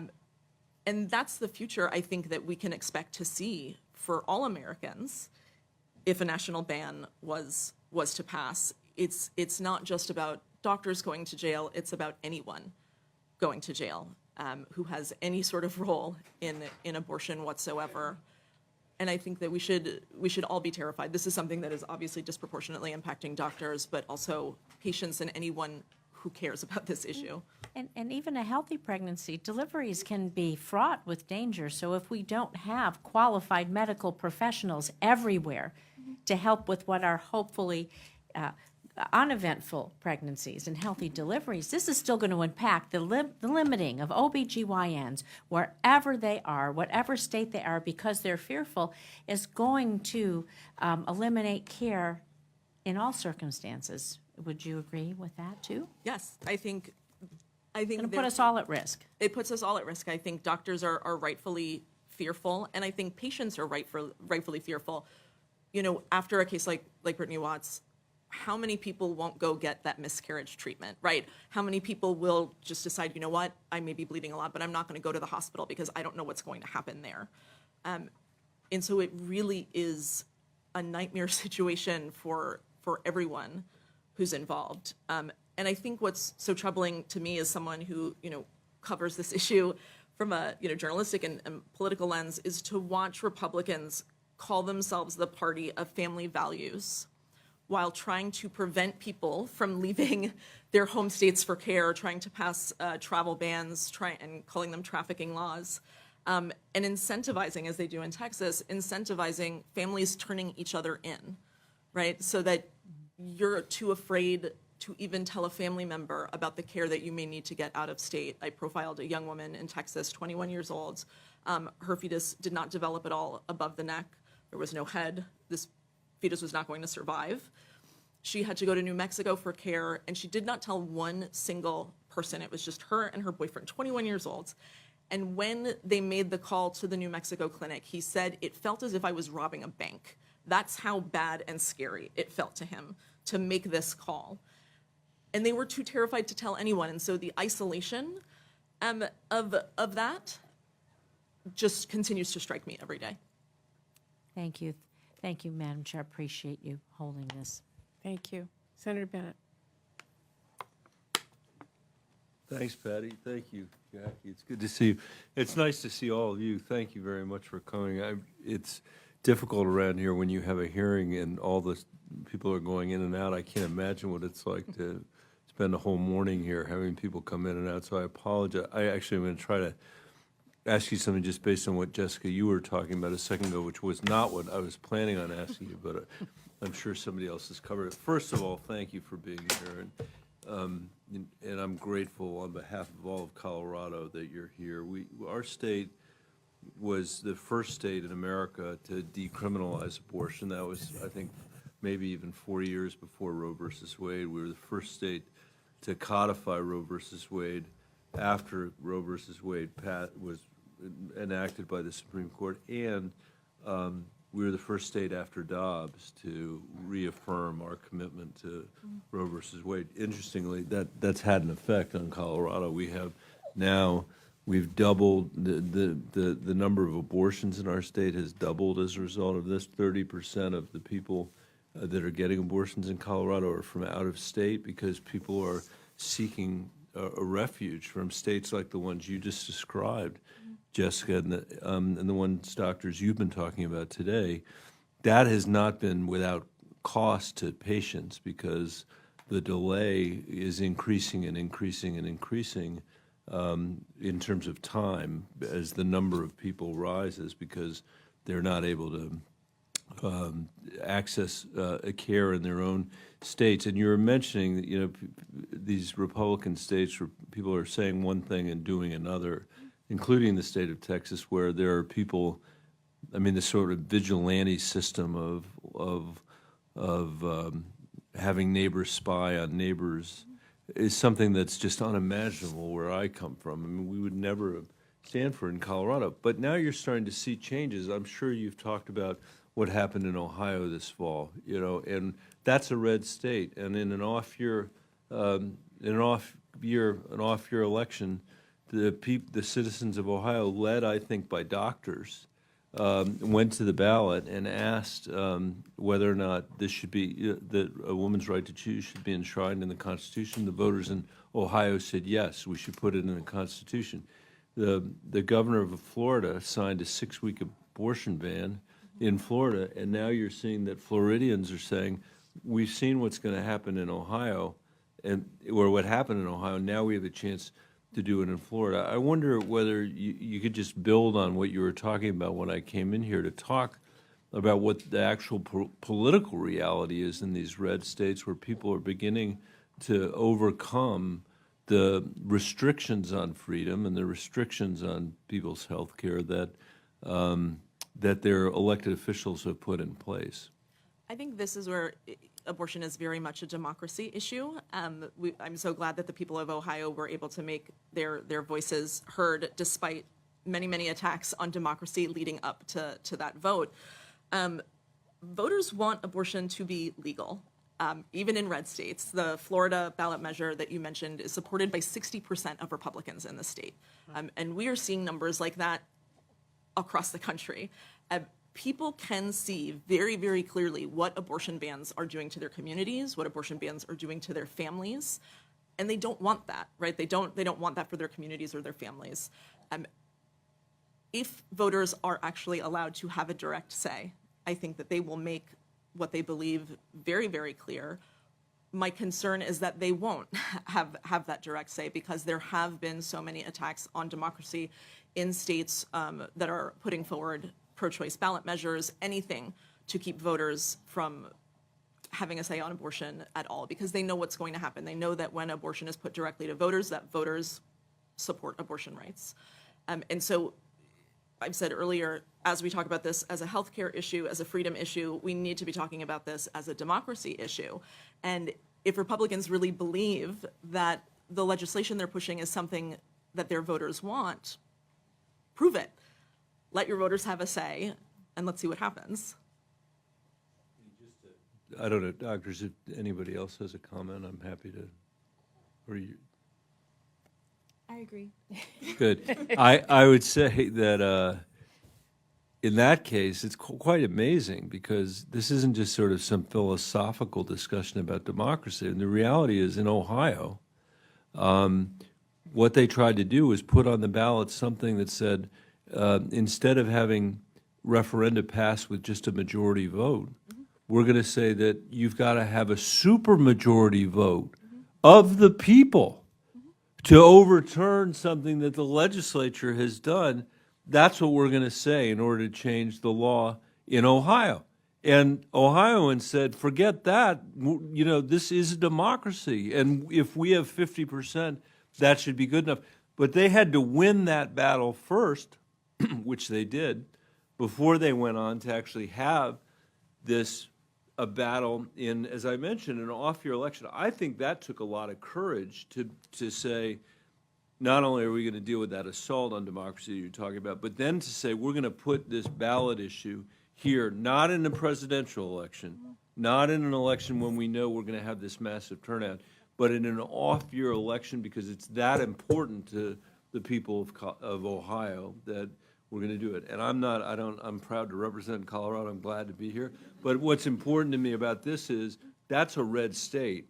That's a big red state in the middle of the country. And I think you're going to see other places do this as well. And the question I think for us in Washington is, what can we do not to just to hold the line here, but to make sure that we enshrine these matters as a matter of federal law and constitutional law again. And none of us, I'm sure Patty, the least of all of us, believed that in our lifetimes we'd be fighting for rights that, as our friend John Tester from Montana says, he may have said this already today, but he says, my daughter didn't have to fight for, or my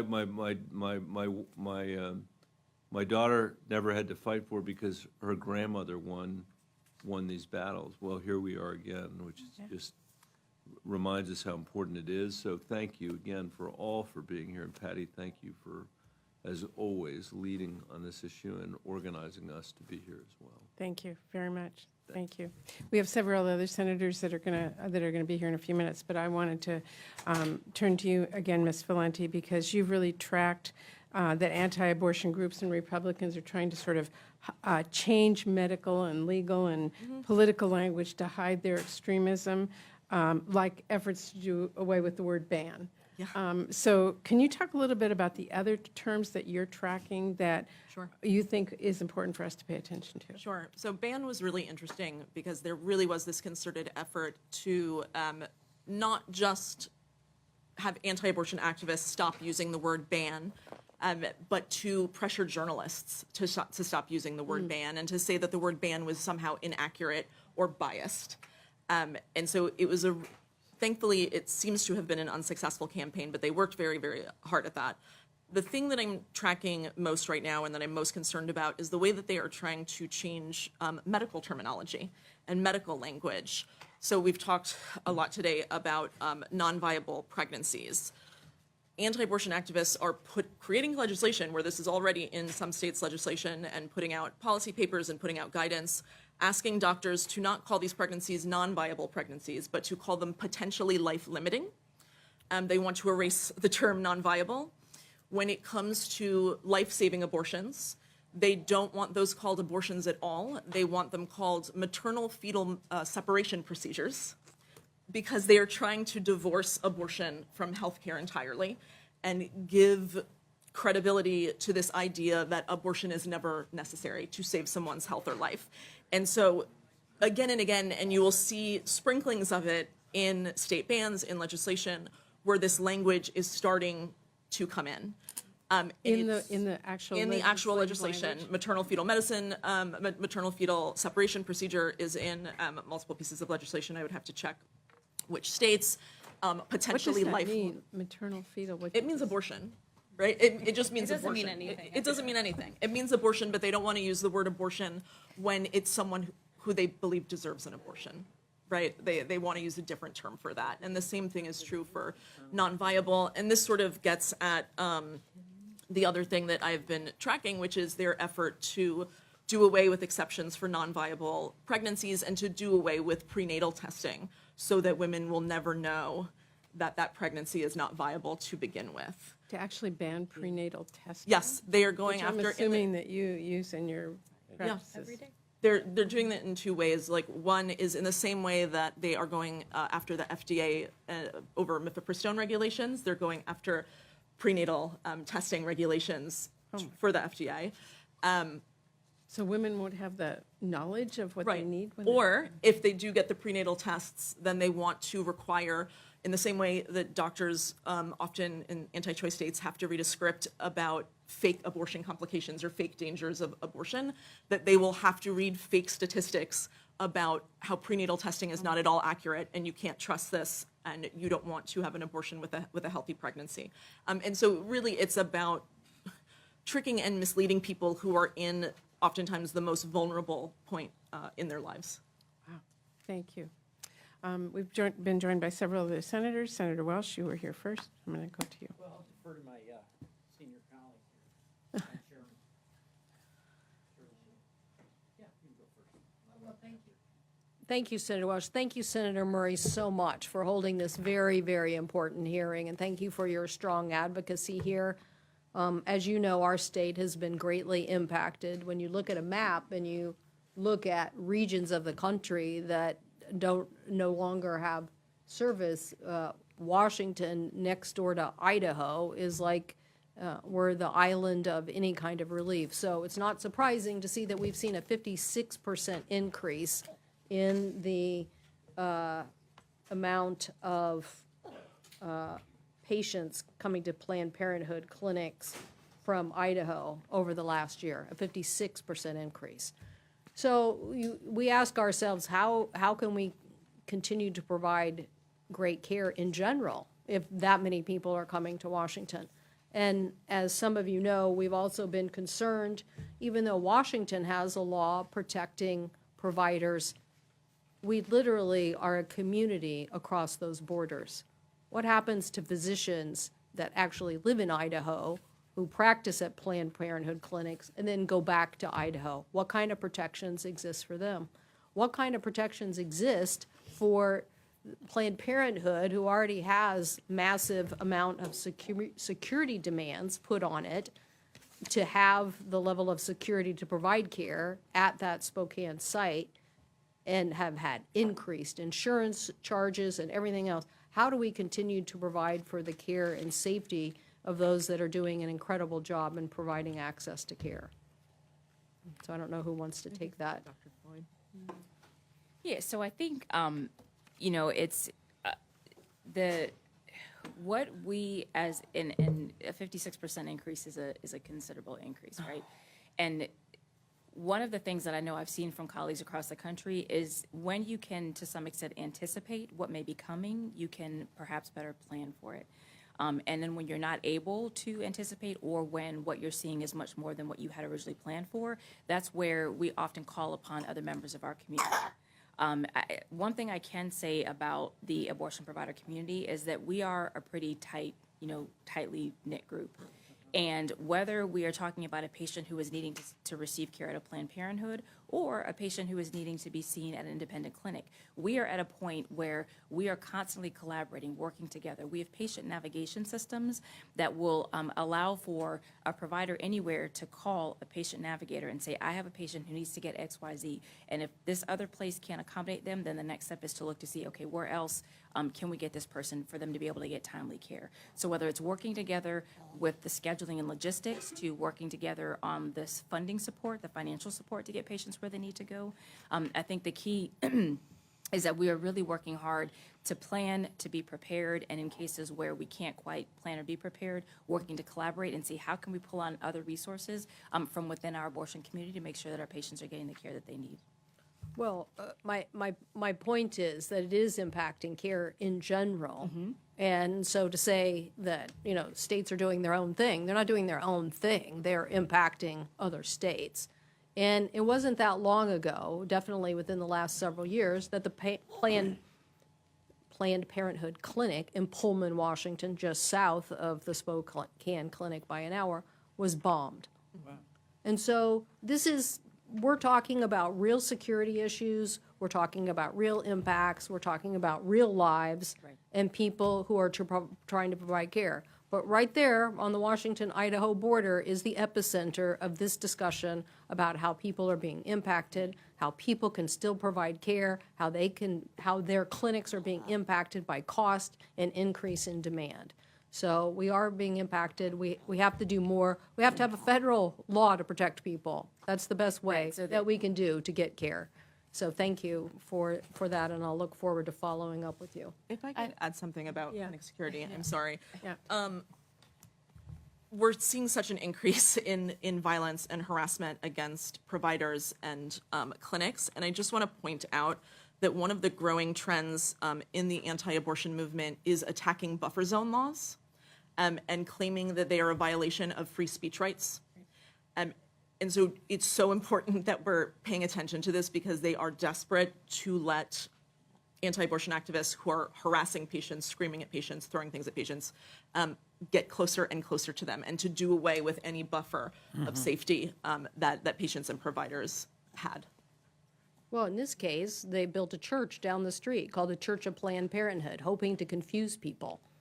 And so this is, Spokane is at the epicenter of this debate, and Washington is doing its best to provide care. But it is not without strain, and it's not without challenge. So thank you.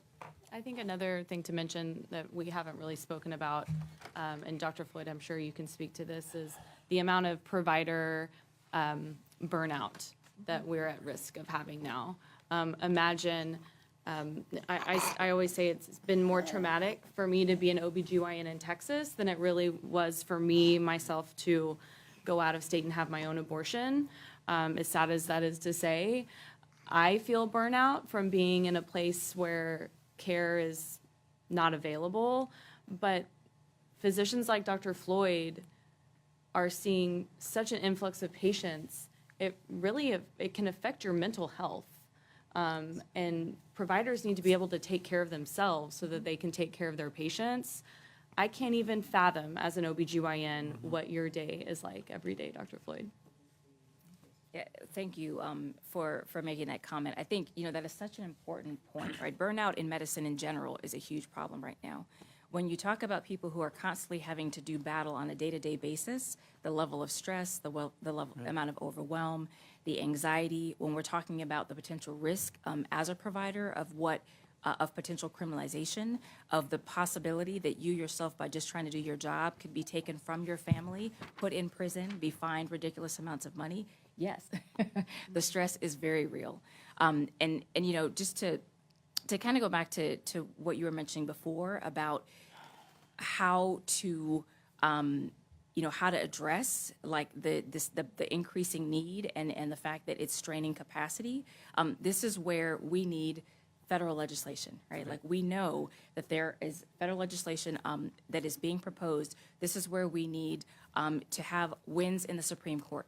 This is where, we need for there to be victories that will help to give us not only just a little bit of a release on the pressure valve, but also momentum to keep going with the fight. We need to be able to look forward to say, okay, you know what? This might be a small win, but this small win, we're going to take it because it's going to keep us going. And yes, it's hard and we're strained and our capacity is at its max, but we know that we've got those who are willing to fight for us on multiple different levels so that we don't have to be like, it doesn't have to be like this forever. Thank you. Senator Welsh. Yeah, thank you, and thank everyone, Senator Murray. We're fortunate in Vermont. Our legislature passed, enshrined the right of freedom of choice, freedom, bodily autonomy, Roe v. Wade, essentially, in our Constitution. The governor, totally supportive, Republican governor, Democratic legislature. Our U.S. Supreme Court has totally failed us.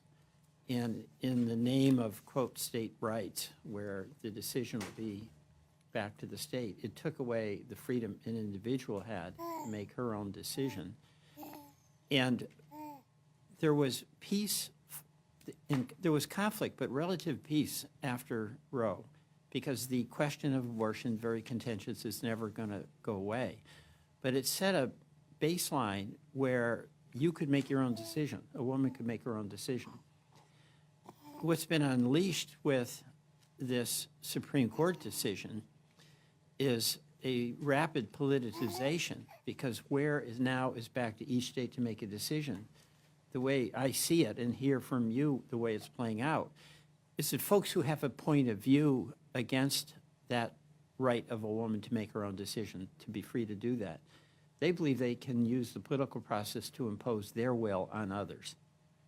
That's what's happened. And that's why I'm in total agreement that we need a federal standard. You know, as much as women who led the effort in Vermont to provide this right in Vermont, they don't think the right to make the decision should be based on what zip code you live in or what state you live in. So maybe just a comment about how much heartache and how much pain and how much anxiety it is, you know, especially for providers. I mean, it's like it's criminalizing making medical decisions as opposed to in getting politicians in the middle of that medical decision that you have to make, even when it's about health and safety.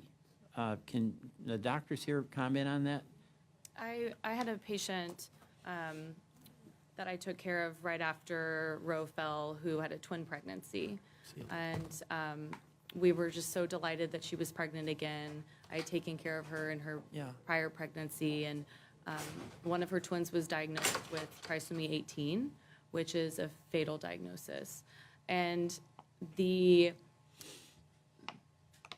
on top of the heartache of going through something like that with a patient that you know well and have taken care of for a long time, the walking on eggshells, the jumping through hoops, what we had to do to get her care was salt in the wound, really. Thank you. Dr. Floyd? Yeah, you know, I think when we have these, you know, conversations about, particularly when I think about risk, right? When we think about kind of how risk plays out with those who are providing care, and I think about myself as a provider, but my colleagues, but then also my team members, right? Like, because we don't do this alone. Like, as providers, like, we can't do any of the work that we do without our teams that support us. So when we are having to navigate these challenges of figuring out how we're going to potentially continue practicing in the face of certain levels of risk, we're not just making those decisions for ourselves. We're making those decisions for our team members. And the threat is real, right? Like, the concerns are real. And so trying to make sure that we are, you know, I've had colleagues, I know of places, practices that have started to limit the type of care and the amount of care that they're willing to provide because of that concern over that risk.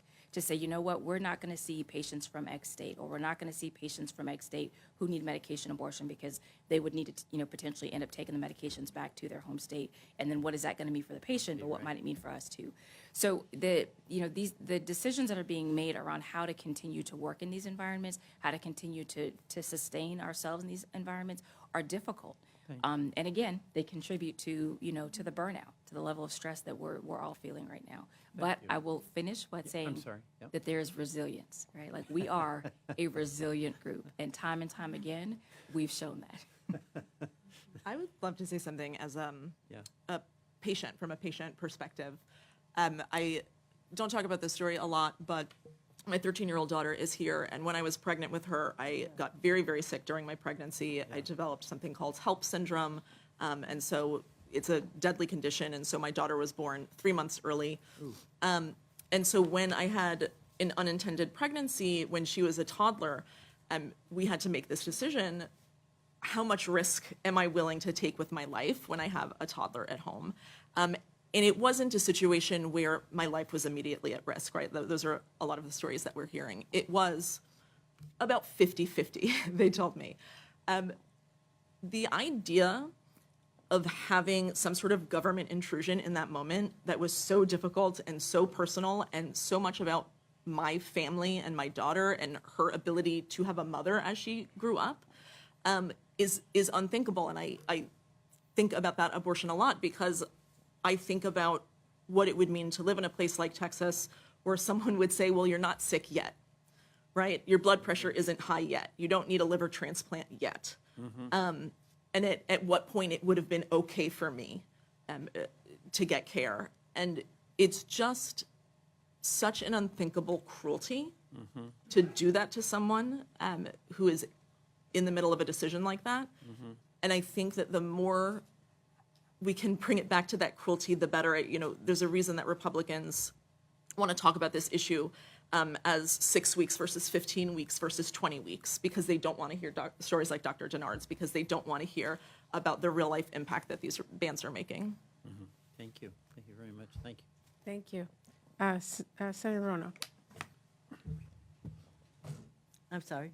Go ahead. Okay. Thank you very, very much, Senator Murray, and thank you all for being here.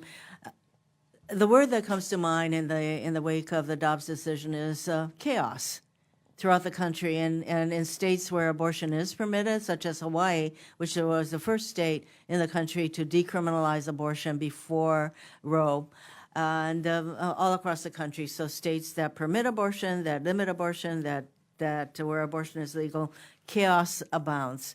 So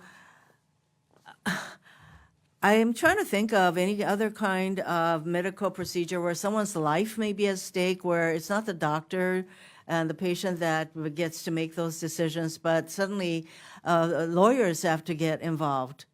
I can't think of any other procedure in a state like Texas where being an abortion provider is a criminal thing. That I'd like to hear a little bit more about what happens when the lawyers have to tell the doctors when you can intervene to save the life of the mother-to-be. What happens? And every state probably has different standards that they go by before a medical intervention can occur to save the life of a woman. Anybody want to tell me about that? The short answer is unnecessary and extremely dangerous delays, right? And we were talking about Brittany Watts, her case earlier. This is a woman out of Ohio who was denied miscarriage treatment at a religious institution, and then went on to miscarry at home, and then was arrested for miscarrying at home with an abuse of a corpse charge. She had been waiting at that hospital for hours and hours because the hospital lawyers were consulting with the doctors, and they were trying to figure out what the law was, and they were trying to figure out, they knew that this pregnancy was not viable. They knew that this pregnancy was going to end. But because they didn't know what to do and they had to sit there and have these conversations with lawyers, this woman had to go and miscarry at home.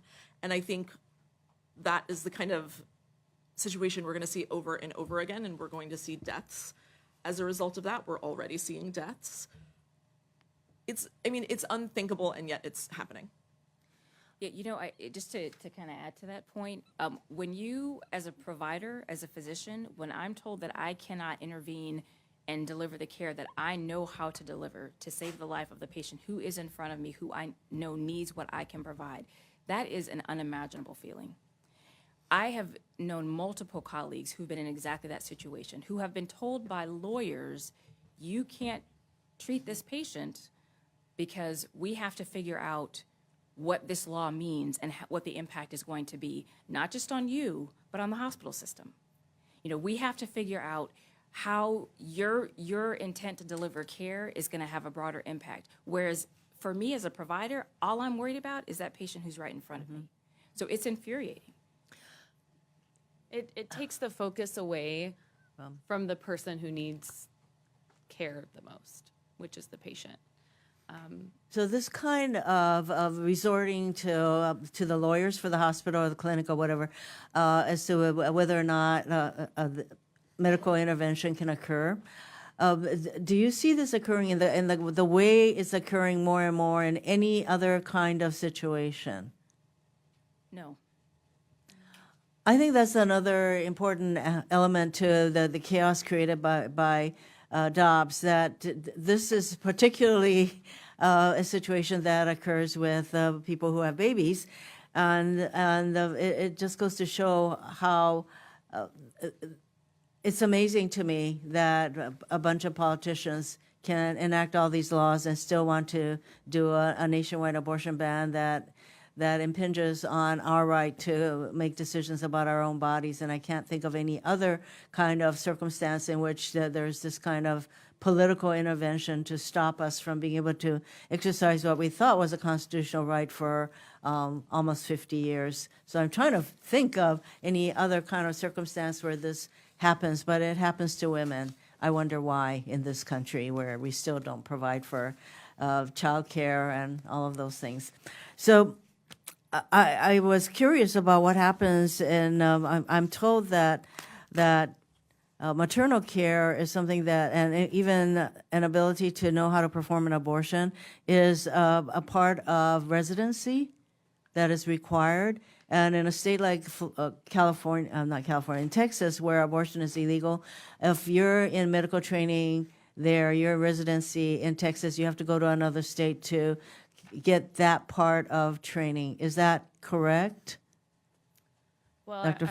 I'm far enough Dennard? away from residency now that I'm not training residents, but I had the opportunity as a resident in Texas to get trained in abortion care through the help of Planned Parenthood, actually. So thank you. That is not the case for residents now. Yeah, it is a common occurrence that residents and even, those who are in fellowship and advanced training, that they are often having to seek out programs in outside states to be able to get the training that they need in certain skills. So yes, it's absolutely a reality. I get emails and calls all the time from folks who are wanting to come to work at our Planned Parenthood because they can't get the experience and learn the knowledge that the skills that they need at home. So is this kind of requirement having to go out of state? 22 states limit or prohibit abortions altogether. If you're in residency in those states, you have to get this training outside of the state. So is this something that gives people pause about where they want to do their residency? Absolutely. I think there's already been some numbers showing a decreased interest in residencies in anti-choice states, and unfortunately a decreased interest in being an OBGYN altogether. And so there is a lot of fear that, we're going to lose potential providers. And I think it's also worth noting that a lot of these residents who have to travel out of state for this training have to do so at their own expense. They're paying out of pocket for the lodging, for the travel. And it's not so easy to learn something away from your regular teachers while you're not at home, while you're staying in a hotel room. It says something about the kind of care that we're creating. I'm so grateful to these doctors and residents that they are traveling and getting the training that they need, but it's not adequate, right? Like, that's not adequate training. You want someone who has been given adequate training in their home state where they're comfortable with the teachers that they're comfortable with, where they're not feeling the stress of having to travel and pay out of pocket. So I think that is another aspect of what followed the Dobbs decision. Of course, all of the millions of people in our country who no longer can control our own bodies. But these aspects, and I think, Ms. Valente, you are very, very much focusing on some of these, what might be deemed unintended consequences. Thank you. Senator Van Hollen. Thank you. And I want to start by thanking Senator Murray for convening this important discussion, and to all of you. Thank you for your powerful testimony. I was listening to the live streaming before I got here, and I know we've covered a lot of territory, but I do want to thank you for your voices and for sharing your experiences. I'm fortunate to come from the state of Maryland. Back in 1991, we codified Roe v. Wade as a matter of Maryland law. I ran for the House of Delegates that year on the choice team, and we changed the law. And since then, Maryland's been very protective of women's reproductive rights. And in fact, since the Dobbs decision, we've seen an influx of patients from out of state. Dr. Floyd, thank you. Thank you for what you and Planned Parenthood of Metropolitan Washington are doing. Planned Parenthood of Maryland also doing a lot of this important work on behalf of women in need. So thank you. And I think it's very important that the public understand what these states are doing, because we know that the ultimate goal is to impose these bans and these structures nationally through federal legislation. So it's really important to dig into how exactly they impact women's reproductive health and health care. It's also why it's so important that we pass the Patient Protection Act. But I do want to dig down a little deeper, Ms. Valente, and you've gone into this, this sort of gray area in laws like Texas, right, where Kate Cox was ultimately forced to go out of state. As I understand it, under Texas law, there's no provision that extends an exception to the ban for fetal abnormalities. And then the calculation, as you said, I think, is that it has to be a danger to the health or serious risk of substantial impairment. Can you talk about how, and I would like Dr. Dennard, maybe as a practicing physician, also to talk about this in a practical way, but the kind of decisions, I know you've written about this and you've spoken a little bit about it today, but some examples of exactly how hard it is to navigate these exceptions. And you have to sort of prove that you're literally on your deathbed, which obviously is subject to all sorts of interpretation. Yeah, in this way, I would say it's not a gray area at all, right? It's very black and white. These were exceptions, and I usually say so-called exceptions because exceptions don't really exist, because if you can't use them in practice, they're not real. These are exceptions that were written deliberately to exclude people, not to include people, right? And so they are trying to make it as difficult as possible for people to get care. As you said, in Texas, there's no exception for fetal abnormalities. And again, it's worth mentioning that the federal 15-week compromise ban that Republicans are pushing also has no such exception. That's what they're calling a middle ground. And so I'm not a doctor, I'm sure the doctors can speak to this, but to ask doctors to know when exactly is the point a person's life is imminently at risk is absurd. And we've seen the consequences of that, right? Like we've seen patients going septic, so you have to let someone go septic before they're allowed to get care. It's such a cruelty, and it's such a nightmare for patients and doctors alike, because we know what these patients need, right? Doctors know what patients need. They know what kind of care that they need and deserve, and they're being prevented from giving it, and quite literally killing women in the process. Dr. Dennard. I would just echo what Mrs. Valente said. It's a situation that I, as a physician, never thought I would ever be in. I do not have a law degree. I have a medical degree, and I know what is best for my patients. I definitely know what conversations we need to be having. But at this point in my state, it's much more productive for me to help a patient find care out of state than it is to try to obtain care in my own state. Thank you. Dr. Floyd. Yeah, I think the crucial question is what constitutes being sick enough, right? And I think Mr. Valente had raised a really important point that there's no definitive line that's like, okay, once you cross this, then you're sick enough. It's okay in this instance. I think the other important thing to recognize is that even when a provider does determine that a patient is sick enough, the hospital system they're within, the ethics committee, the lawyers, they have to meet. So even though I, in my clinical judgment, may have said, you know what, this patient needs X, Y, Z, I'm being overridden by those who have zero experience, zero training, zero knowledge in medicine because they're having to follow laws that have been passed in their state. Thank you all. It's a cruel system, as you all said, and leading to deaths. And thank you all for being here so we can work to change it. Thank you. Senator Whitehouse. Thank you, Chairman Murray, for doing this, and thank you to the doctors who are here. I'll just echo what Chris just said and reference the letter from Dr. Beth Cronin, who's from the Rhode Island Section Chair from the American College of Obstetricians and Gynecologists. She says, we have colleagues around the country who are pausing when caring for patients with hemorrhage, severe infection, or sepsis, as you mentioned, Doctor, ectopic non-viable pregnancies, and severe maternal complications out of fear that they will be breaking a law and putting their medical license at risk. These delays in care put patients' lives at risk. We need to be able to care for patients having complications of pregnancy. It is crucial that all physicians are able to provide evidence-based care for their patients, regardless of which state they live in.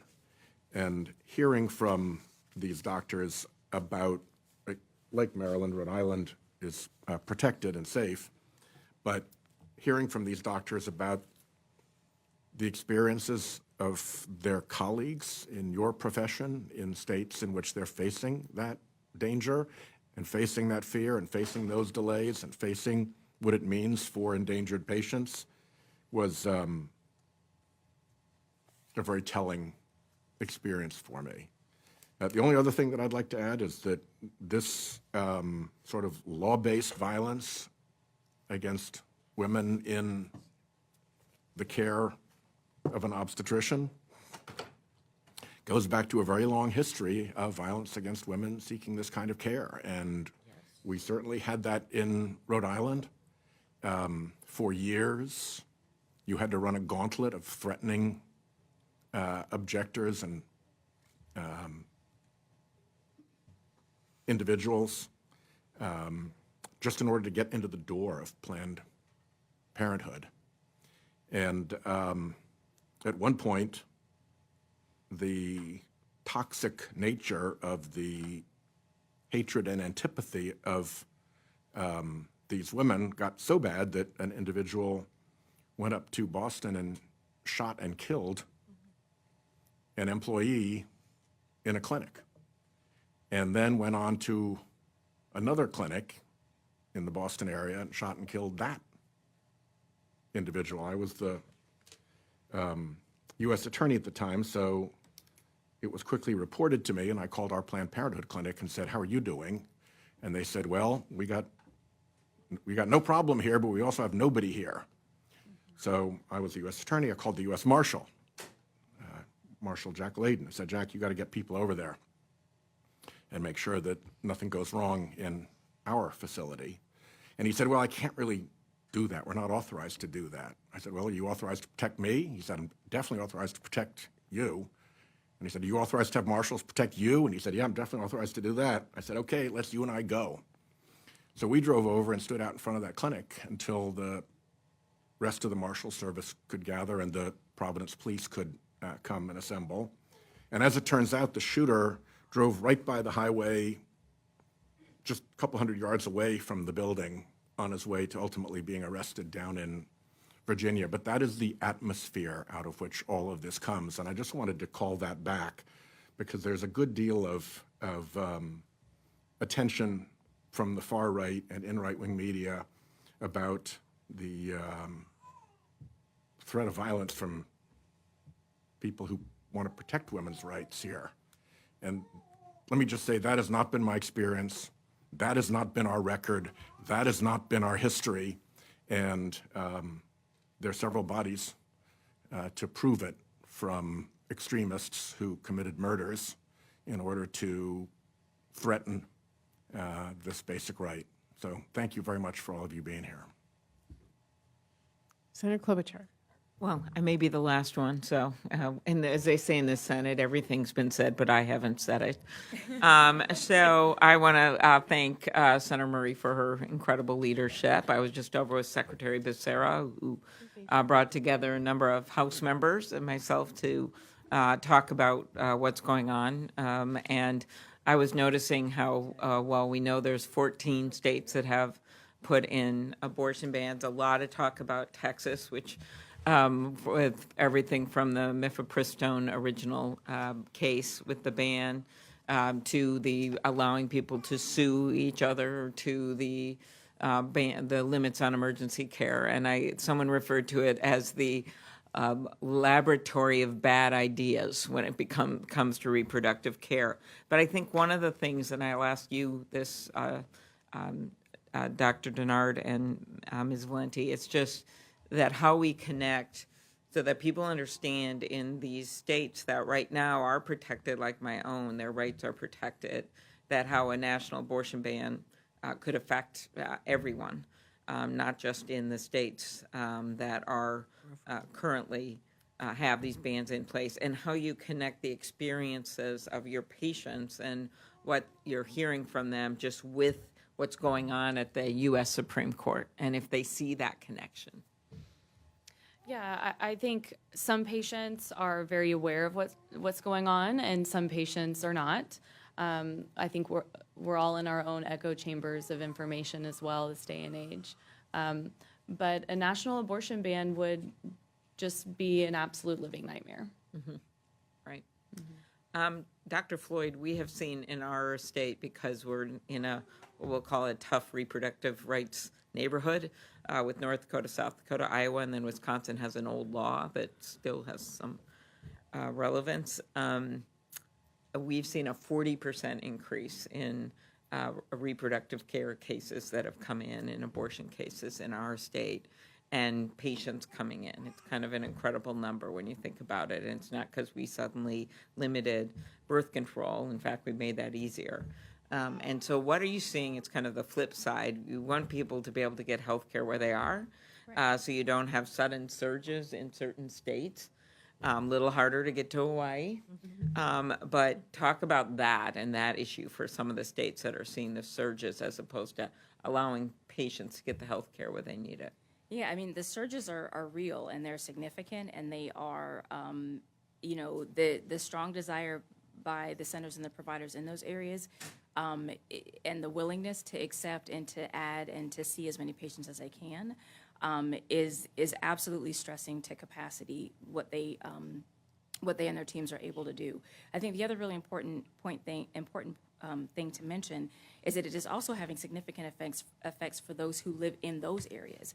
So it's those that are traveling to the areas needing care, but because the care is those visits are being booked up and that care is being taken up by those traveling, that means that those who are local are now having to go further and further out to get the care that they need.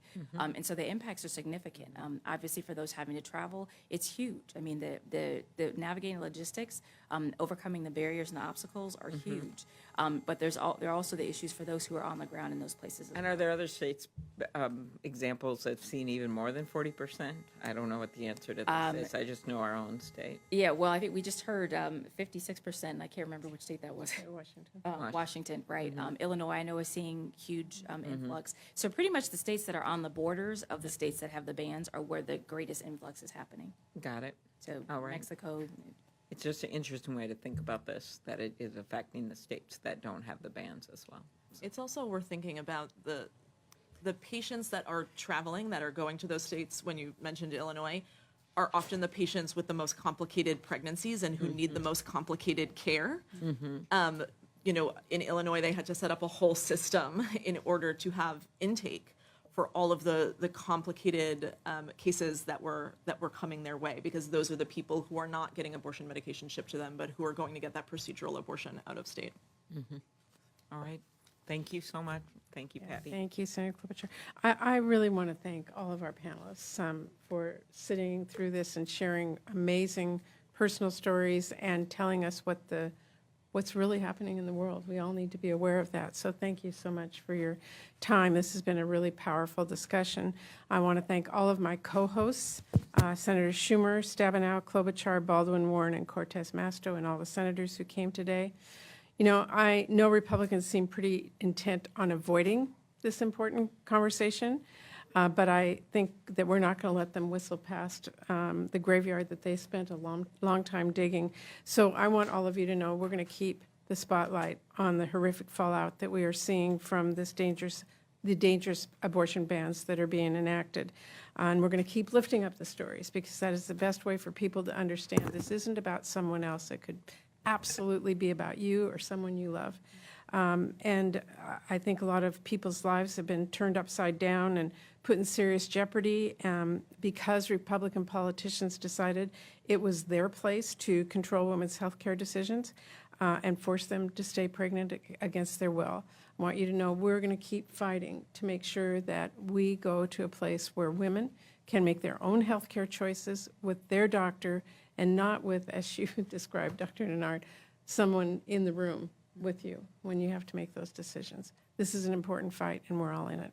So thank you very much to everyone who was here. And again, thank you to our amazing panelists. Thank you. Appreciate it. Thank you.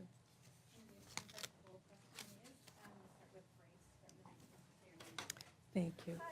Can't tell you how much I've been Thank you so happy much, here. Senator Murray, for hosting this event. Thank you to the panelists for being here and indulging the media after already being here for a few hours. The question, this is maybe primarily for Ms. Valente. When we think about Republican policy, obviously all of us discussing national abortion ban, attacks on the Crestone, but what are you thinking about as it relates to potential executive actions from a future Republican administration, and what that could look like and how members of this chamber can and should be prepared?